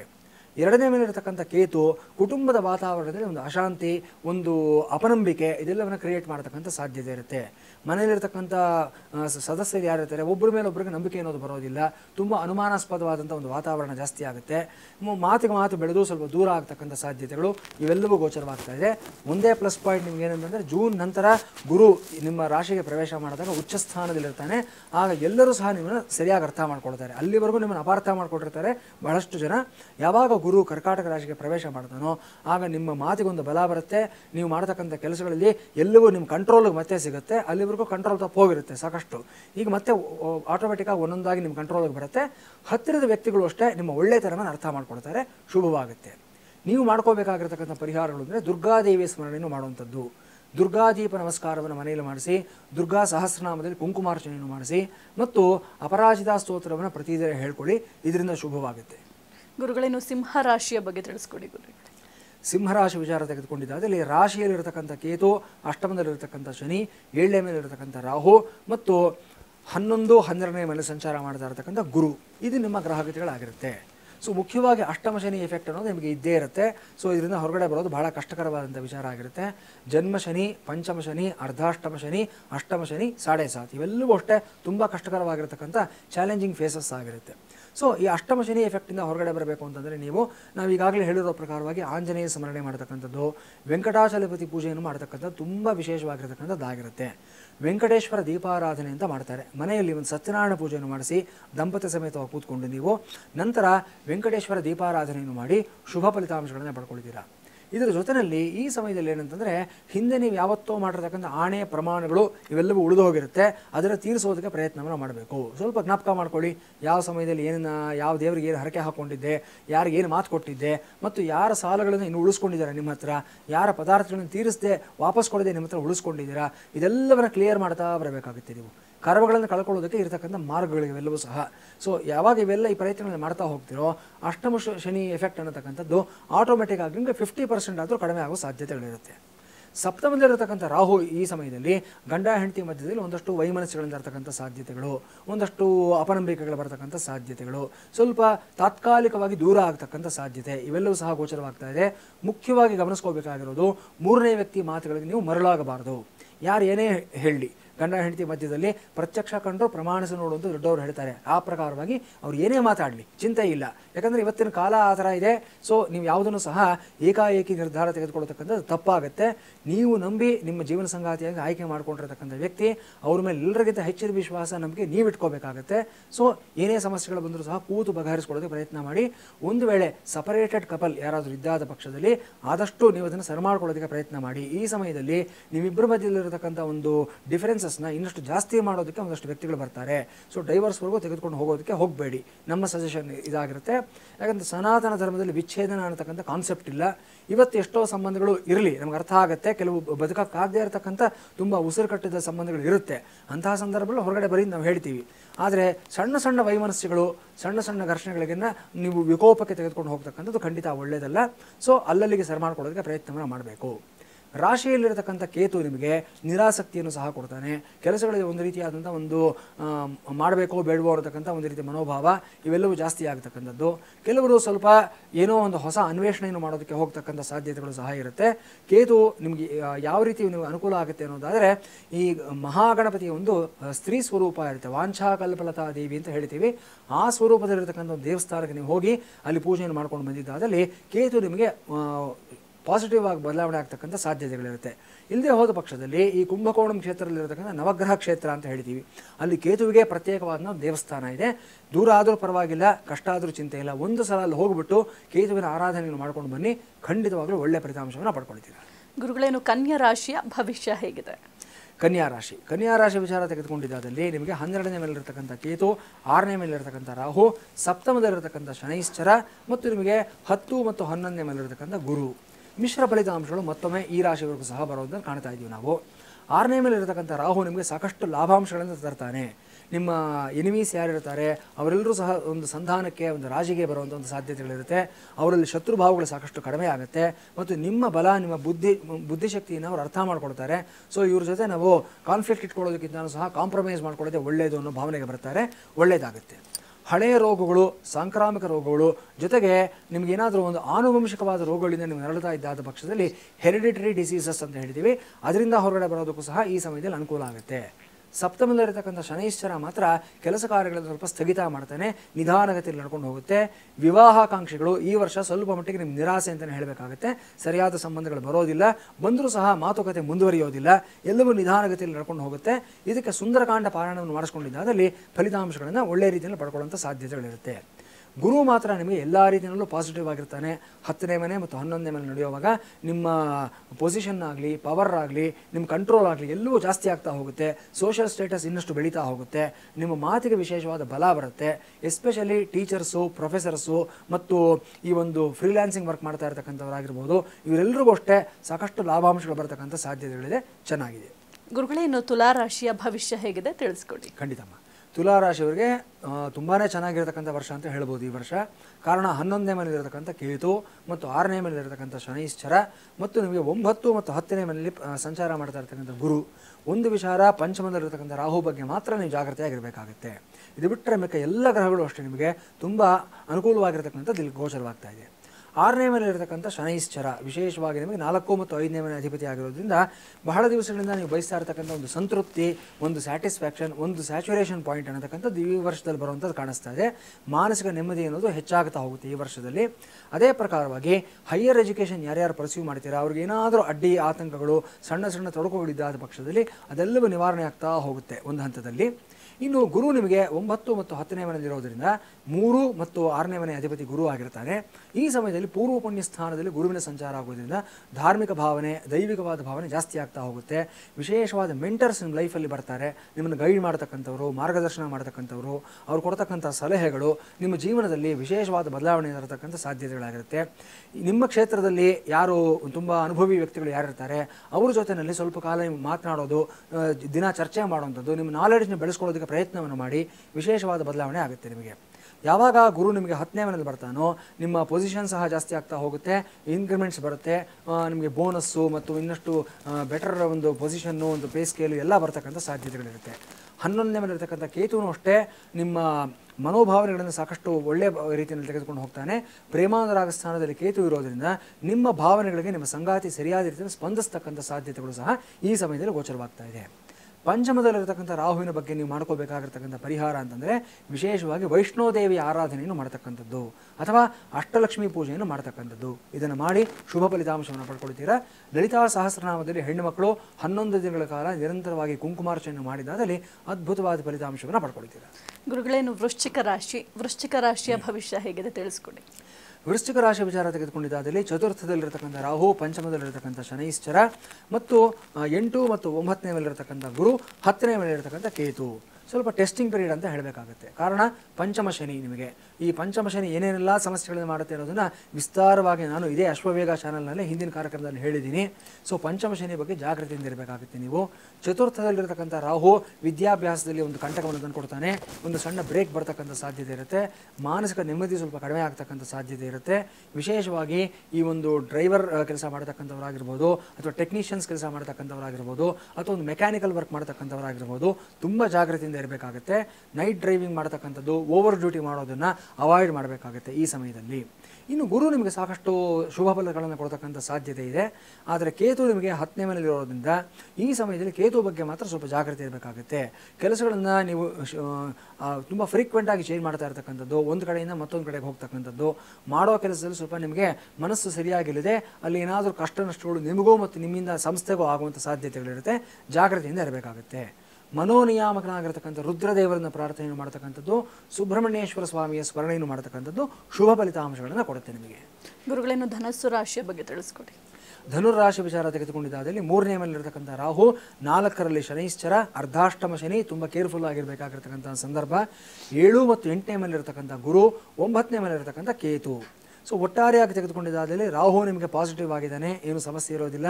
ಅಣ್ಣ ತಮ್ಮಂದಿರು, ಅಕ್ಕ ತಂಗಿಯರ ಜೊತೆ ಇರತಕ್ಕಂಥ ವಿರಸಗಳು, ಕದನಗಳು, ಡಿಫರೆನ್ಸ್ ಆಫ್ ಒಪಿನಿಯನ್ಸ್ ಎಲ್ಲವೂ ಸಾಲ್ವ್ ಆಗ್ತಾ ಹೋಗುತ್ತೆ. 4ನೇ ಮೇಲೆ ಇರತಕ್ಕಂಥ ಶನೈಶ್ಚರ ಮಾತ್ರ ಹಲವಾರು ರೀತಿಯಲ್ಲಿ ನಿಮಗೆ ಚಾಲೆಂಜಸ್ನ, ಸಮಸ್ಯೆಗಳನ್ನು ತಂದೊಡ್ತಾ ಇರ್ತಾನೆ. ಇದರ ಬಗ್ಗೆ ಜಾಗೃತಿಯನ್ನು ತೆಗೆದುಕೊಳ್ಳೇಬೇಕಾಗುತ್ತೆ. ಸಪ್ತಮದಲ್ಲಿದ್ದಷ್ಟು ಕಾಲ ಸಹ ಗುರು ನಿಮಗೆ ಒಳ್ಳೆಯ ಫಲಿತಾಂಶಗಳನ್ನು ಕೊಡ್ತಾನೆ.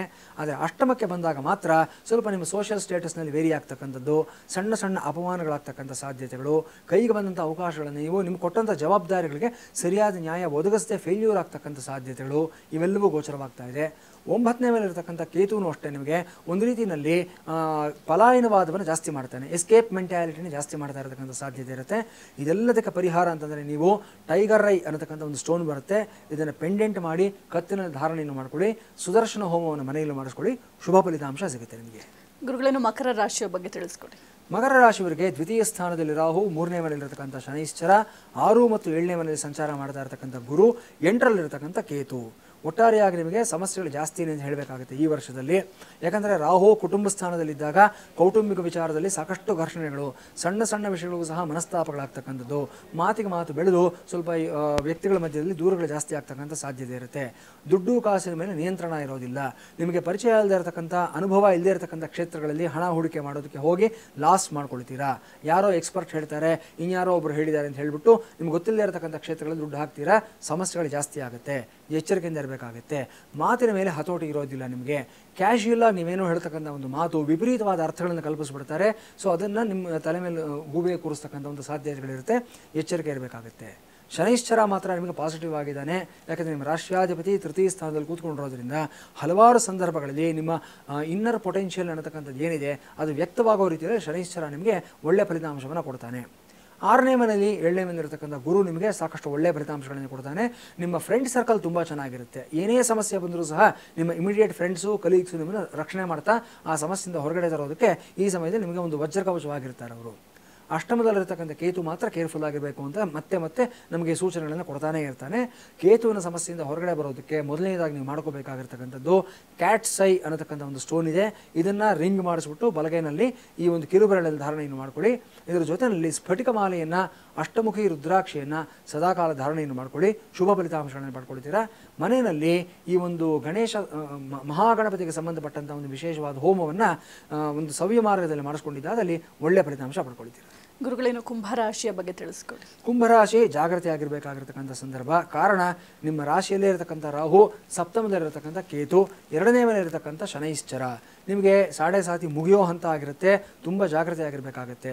ಸಾಡೆ ಸಾತಿ ಪ್ರಾರಂಭ ಆದಾಗ ಸಮಸ್ಯೆಗಳಾಗಿದ್ದಾದಲ್ಲಿ ಈಗ ಬಿಡೋ ಸಂದರ್ಭದಲ್ಲಿ ಶನೈಶ್ಚರ ಒಳ್ಳೆಯದನ್ನು ಮಾಡ್ತಾನೆ. ಒಂದು ವೇಳೆ ಸಾಡೆ ಸಾತಿ ಪ್ರಾರಂಭ ಆದಾಗ ಅನುಕೂಲಗಳಾಗಿದೆ ಅನ್ನೋದಾದರೆ ಈಗ ಎಚ್ಚರಿಕೆಯಿಂದ ಇರಬೇಕಾಗುತ್ತೆ. ಸಾಡೆ ಸಾತಿ ಬಿಡೋ ಸಮಯದಲ್ಲಿ ಶನೈಶ್ಚರ ಹಲವಾರು ಸಮಸ್ಯೆಗಳನ್ನು ತರುವಂಥ ಸಾಧ್ಯತೆಗಳಿರುತ್ತೆ. ನಿಮ್ಮ ಮೇಲೆ ನಿಮಗೆ ಕಾನ್ಫಿಡೆನ್ಸ್ ಅನ್ನೋದು ಕಡಿಮೆ ಆಗ್ತಾ ಹೋಗುತ್ತೆ. ನಿಮ್ಮ ಮೇಲೆ ನಿಮಗೆ ಒಂದು ಸೆಲ್ಫ್ ಕಂಟ್ರೋಲ್ ಆಗಲಿ ಅಥವಾ ಒಂದು ಸೆಲ್ಫ್ ಕೇರಿಂಗ್ ಆಗಲಿ ತುಂಬ ಕಡಿಮೆ ಆಗ್ತಾ ಹೋಗುತ್ತೆ. ಬೇರೆ ಎಲ್ಲರ ಬಗ್ಗೆ ನೀವು ಗಮನವನ್ನು ಕೊಡ್ತೀರಾ, ಕೆಲಸ ಕಾರ್ಯಗಳನ್ನು ಮಾಡ್ತಾ ಇರ್ತೀರಾ. ನಿಮ್ಮ ಆರೋಗ್ಯದ ಬಗ್ಗೆ ನಿಮಗೆ ಕಾಳಜಿ ಇರೋದಿಲ್ಲ. ಸೊ ಸ್ವಲ್ಪ ಈ ವಿಷಯದಲ್ಲಿ ಸಮಸ್ಯೆಗಳು ಜಾಸ್ತಿ ಆಗ್ತಾ ಇರುತ್ತೆ. ಜೊತೆಗೆ ಮರೆಗುಳಿತನ ಅನ್ನೋದು ಜಾಸ್ತಿ ಆಗ್ತಾ ಹೋಗುತ್ತೆ. ನಿದ್ರಾಹೀನತೆ ಅನ್ನೋದು ನಿಮ್ಮನ್ನು ಕಾಡುತ್ತೆ. ಓವರ್ ವರ್ಕಿಂಗ್ ಮಾಡ್ಕೊಳ್ಳೋದ್ರಿಂದ ಇನ್ಸೋಮ್ನಿಯಾ ಅನ್ನೋ ಒಂದು ರೋಗಕ್ಕೆ ತುತ್ತಾಗುವಂಥ ಸಾಧ್ಯತೆಗಳಿರುತ್ತೆ. ರಾಶಿಯಲ್ಲೇ ಇರತಕ್ಕಂಥ ರಾಹು ಸ್ವಲ್ಪ ಮನಸ್ಸನ್ನು ತುಂಬ ಚಂಚಲ ಮಾಡಿಬಿಡ್ತಾನೆ. ಏನೇ ಕೆಲಸ ಮಾಡಬೇಕಾದ್ರೂ ಫೋಕಸ್ಸು, ಕಾನ್ಸಂಟ್ರೇಷನ್ ಕಳ್ಕೊಳ್ತಾ ಇರತಕ್ಕಂಥ ಸಾಧ್ಯತೆಗಳಿರುತ್ತೆ. ಎಚ್ಚರಿಕೆಯಿಂದ ಇರಬೇಕಾಗುತ್ತೆ. ಪಂಚಮದಲ್ಲಿ, ಷಷ್ಠದಲ್ಲಿರತಕ್ಕಂಥ ಗುರು ಮಾತ್ರ ಸಾಕಷ್ಟು ಶುಭ ಫಲಿತಾಂಶಗಳನ್ನು ಕೊಡ್ತಾನೆ. ಯಾವುದೋ ಒಂದು ಅಗೋಚರ ರೂಪದಲ್ಲಿ ಭಗವಂತ ನಿಮ್ಮನ್ನು ಕಾಪಾಡತಕ್ಕಂಥದ್ದನ್ನು ಪಂಚಮದಲ್ಲಿರತಕ್ಕಂಥ ಗುರು ತೋರಿಸ್ತಾ ಇದ್ದಾರೆ. ಸಪ್ತಮದಲ್ಲಿರತಕ್ಕಂಥ ಕೇತು ಮಾತ್ರ ನಿಮ್ಮ ಫ್ರೆಂಡ್ ಸರ್ಕಲ್ ಬಗ್ಗೆ ಸ್ವಲ್ಪ ನೀವು ಎಚ್ಚರಿಕೆಯಿಂದ ಇರಬೇಕು ಅನ್ನೋದು ಇಲ್ಲಿ ತೋರಿಸ್ಕೊಡ್ತಾ ಇದ್ದೇನೆ. ಹೊಸದಾಗಿ ಪರಿಚಯ ಆಗಿರತಕ್ಕಂಥ ವ್ಯಕ್ತಿಗಳು ಸಮಸ್ಯೆಗಳನ್ನು ಮಾಡ್ತಕ್ಕಂಥ ಸಾಧ್ಯತೆಗಳಿರುತ್ತೆ. ನಿಮ್ಮ ವಿಶ್ವಾಸವನ್ನು ಗಳಿಸ್ಕೊಂಡು ಅವರದನ್ನು ದುರುಪಯೋಗ ಪಡಿಸ್ಕೊಳ್ಳೋದಕ್ಕೆ ನೋಡ್ತಾ ಇರ್ತಾರೆ ಅನ್ನೋದು ಇಲ್ಲಿ ತೋರಿಸ್ತಾ ಇದೆ. ಜಾಗ್ರತೆ ಆಗಿರಬೇಕಾಗುತ್ತೆ. ಇದೆಲ್ಲದರ ಪರಿಹಾರವಾಗಿ ನೀವು ಮಾಡ್ಕೋಬೇಕಾಗಿರ್ತಕ್ಕಂಥದ್ದು ಅಂದರೆ ರಾಮಾಯಣದ ಸುಂದರಕಾಂಡವನ್ನು ಪಾರಾಯಣ ಮಾಡಿಸ್ಕೊಳ್ಳಿ. ಶುಭ ಫಲಿತಾಂಶ ಬರುತ್ತೆ. ಇಲ್ಲದೆ ಹೋದ ಪಕ್ಷದಲ್ಲಿ ರಾಜರಾಜೇಶ್ವರಿ ಸನ್ನಿಧಾನದಲ್ಲಿ 9 ಶುಕ್ರವಾರಗಳ ಕಾಲ ನೀವು ಬನಶಂಕರಿ ಆಗಲಿ, ರಾಜರಾಜೇಶ್ವರಿ ಆಗಲಿ ಈ ಒಂದು ನಿಂಬೆಹಣ್ಣಿನ ದೀಪಗಳನ್ನು ಹಚ್ಚೋದ್ರಿಂದ ಶುಭ ಫಲಿತಾಂಶಗಳನ್ನು ಪಡ್ಕೊಳ್ತೀರಾ. ಗುರುಗಳೇ, ಕೊನೆಯದಾಗಿ ಮೀನರಾಶಿಯ ಭವಿಷ್ಯ ಹೇಗಿದೆ ತಿಳಿಸ್ಕೊಡಿ. ಮೀನರಾಶಿ ವಿಚಾರ ತೆಗೆದುಕೊಂಡಿದ್ದಾದಲ್ಲಿ ಜಾಗೃತಿ ಆಗಿರಬೇಕಾಗಿರ್ತಕ್ಕಂಥ ವರ್ಷ ಅಂತ ಹೇಳಬೇಕಾಗುತ್ತೆ. ಕಾರಣ 12ನೇ ಮೇಲಿರ್ತಕ್ಕಂಥ ಛಾಯಾಗ್ರಹ ರಾಹು, ನಿಮ್ಮ ರಾಶಿಯಲ್ಲೇ ಇರತಕ್ಕಂಥ ಶನೈಶ್ಚರ ಈ ಒಂದು ಸಾಡೆ ಸಾತಿಯ ಮಧ್ಯಭಾಗ ನಡೀತಾ ಇದೆ. ತುಂಬ ಕೇರ್ಫುಲ್ ಆಗಿರಬೇಕಾಗಿರೋ ಒಂದು ಸಮಯ ಇದಾಗಿರುತ್ತೆ. 4ರಲ್ಲಿ 5ರಲ್ಲಿ ಸಂಚಾರ ಮಾಡತಕ್ಕಂಥ ಗುರು ಮಾತ್ರ ನಿಮಗೆ ಸಾಕಷ್ಟು ಲಾಭಾಂಶಗಳನ್ನು ಕೊಡ್ತಾನೆ. 6ರಲ್ಲಿರ್ತಕ್ಕಂಥ ಕೇತುನೂ ಅಷ್ಟೇ ಸಾಕಷ್ಟು ಒಳ್ಳೆಯದನ್ನು ಮಾಡ್ತಾನೆ ನಿಮಗೆ. ಮುಖ್ಯವಾಗಿ ಗುರು ನಿಮಗೆ ನಿಮ್ಮ ವಿದ್ಯಾಭ್ಯಾಸದಲ್ಲಿ ಪ್ರಗತಿಯನ್ನು ಕೊಡ್ತಕ್ಕಂಥದ್ದು, ನಿಮ್ಮ ಕಾನ್ಫಿಡೆನ್ಸನ್ನು ಬೆಳೆಸ್ತಕ್ಕಂಥದ್ದು, ಮೆಚುರಿಟಿ ಲೆವೆಲ್ಸ್ ಜಾಸ್ತಿ ಆಗ್ತಕ್ಕಂಥದ್ದು ಮತ್ತು ಉದ್ಯೋಗ ಕ್ಷೇತ್ರದಲ್ಲಿ ದೊಡ್ಡ ಜವಾಬ್ದಾರಿಗಳು ನಿಮಗೆ ಕೊಡ್ತಕ್ಕಂಥದ್ದು ಮತ್ತು ನಿಮ್ಮ ಸ್ಥಾನಮಾನಗಳು, ಸೋಷಿಯಲ್ ಸ್ಟೇಟಸ್ಸು ಎಲ್ಲವೂ ಬೆಳೆಯತಕ್ಕಂಥದ್ದನ್ನು ಗುರುವಿನ ಮೂಲಕ ನೀವು ಪಡ್ಕೊಳ್ತೀರಾ ನೀವು. ಆದರೆ ರಾಹು 12ನೇ ಮನೆಯಲ್ಲಿರೋದ್ರಿಂದ ಮನಸ್ಸು ಯಾವುದೋ ಒಂದು ವಿಷಯವಾಗಿ ನಿಮಗೆ ಸದಾಕಾಲ ಒಂದು ಅತಂತ್ರ ಭಾವ ಇರುತ್ತೆ, ಒಂದು ಅಭದ್ರತಾ ಮನೋಭಾವ ಕಾಡ್ತಾ ಇರುತ್ತೆ ಮತ್ತು ಕೆಲವೊಂದು ಹಳೆಯ ರೋಗಗಳು ಮತ್ತೆ ನಿಮಗೆ ಮರುಕಳಿಸ್ತಕ್ಕಂಥ ಒಂದು ಸಾಧ್ಯತೆಯೂ ಸಹ ಇರುತ್ತೆ. ಎಸ್ಪೆಷಲಿ ಡಿಪ್ರೆಷನ್ಗೆ ತುತ್ತಾಗಿರ್ತಕ್ಕಂಥ ವ್ಯಕ್ತಿಗಳು, ಮಾನಸಿಕ ಸಮಸ್ಯೆ ಇರತಕ್ಕಂಥ ವ್ಯಕ್ತಿಗಳು ಸ್ವಲ್ಪ ಜಾಗೃತಿಯಿಂದ ಇರಬೇಕಾಗುತ್ತೆ ಈ ಸಮಯದಲ್ಲಿ. ನಿಮ್ಮ ರಾಶಿಯಲ್ಲಿರತಕ್ಕಂಥ ಶನೈಶ್ಚರನೂ ಅಷ್ಟೇ ಈ ಒಂದು ಸಾಡೆ ಸಾತಿಯ ಪ್ರಭಾವ ಜಾಸ್ತಿ ಆಗಿರೋದ್ರಿಂದ ನೀವು ಎಷ್ಟು ಆಂಜನೇಯನ ಸ್ಮರಣೆಯನ್ನು ಮಾಡ್ತೀರಾ, ಆಂಜನೇಯನ ಒಂದು ಹೋಮ ಅಥವಾ ಪೂಜೆ ಇತ್ಯಾದಿಗಳನ್ನು ಮಾಡಿಸ್ಕೊಡ್ತೀರಾ ಅಷ್ಟು ಒಳ್ಳೆಯದಾಗುತ್ತೆ. 9 ಶನಿವಾರಗಳ ಕಾಲ ನೀವು ಆಂಜನೇಯನಿಗೆ ವಡಮಾಲೆ ಸೇವೆ ಆಗಬಹುದು, ವಿಳೆದೆಲೆ ಹಾರದ ಸೇವೆ ಆಗಲಿ ಇದನ್ನು ಮಾಡಿಸಿದ್ದಾದಲ್ಲಿ ಶುಭ ಫಲಿತಾಂಶವನ್ನು ಪಡ್ಕೊಳ್ತೀರಾ. 6ನೇ ಮೇಲೆ ಇರತಕ್ಕಂಥ ಕೇತು ಹಲವಾರು ರೀತಿಯಲ್ಲಿ ಒಳಿತನ್ನೇ ಮಾಡ್ತಾನೆ. ನಿಮಗೆ ಏನು ಸಮಸ್ಯೆಗಳೇನು ಇರೋದಿಲ್ಲ. ಮಹಾಗಣಪತಿಯ ಒಂದು ಅನುಗ್ರಹ, ಹಿರಿಯರ ಅನುಗ್ರಹ, ಇದರ ಜೊತೆಯಲ್ಲಿ ನಿಮ್ಮ ಕುಲದೇವರ ಅನುಗ್ರಹ ತುಂಬ ಚೆನ್ನಾಗಿರುತ್ತೆ. ಏನು ಮರೆತರೋ ಈ ವರ್ಷದಲ್ಲಿ ನೀವು ನಿಮ್ಮ ಹಿರಿಯರನ್ನು ಸ್ಮರಣೆಯನ್ನು ಮಾಡ್ಕೊಳ್ತಕ್ಕಂಥದ್ದು, ಪಿತೃಕಾರ್ಯಗಳನ್ನು ಸಾಂಗವಾಗಿ ಮಾಡ್ತಕ್ಕಂಥದ್ದು ಮಾತ್ರ ಮರಿಬಾರ್ದು. ಈ ಒಂದು ಅನುಷ್ಠಾನವನ್ನು ಮಾಡ್ಕೊಂಡಿದ್ದಾದಲ್ಲಿ ಎಲ್ಲವೂ ಸಾಂಗವಾಗಿ ನಡ್ಕೊಂಡು ಹೋಗುತ್ತೆ, ಏನೂ ತೊಂದರೆ ಇಲ್ಲ. ಸರಿ ಗುರುಗಳೇ, ದೀಪಾವಳಿಯ ಮಹತ್ವ, ಹಿನ್ನೆಲೆ, ಪೂಜಾ ವಿಧಿವಿಧಾನ, ಆಚರಣೆಯ ಮಹತ್ವ, ಇದರ ಜೊತೆಗೆ ದ್ವಾದಶ ರಾಶಿಗಳ ಭವಿಷ್ಯದ ಕುರಿತು ಸಾಕಷ್ಟು ಮಾಹಿತಿನ ತಿಳಿಸ್ಕೊಟ್ರಿ. ಧನ್ಯವಾದಗಳು. ನಮಸ್ಕಾರ. ಇದಾಗುತ್ತೆ ಹೊತ್ತಿನ ವಿಶೇಷ ಕಾರ್ಯಕ್ರಮ. ನೋಡ್ತಾ ಇರಿ ಅಶ್ವವೇಗ ನ್ಯೂಸ್. ಇದು ಸತ್ಯಾನ್ವೇಷಣೆಯ ಓಟದಲ್ಲಿ.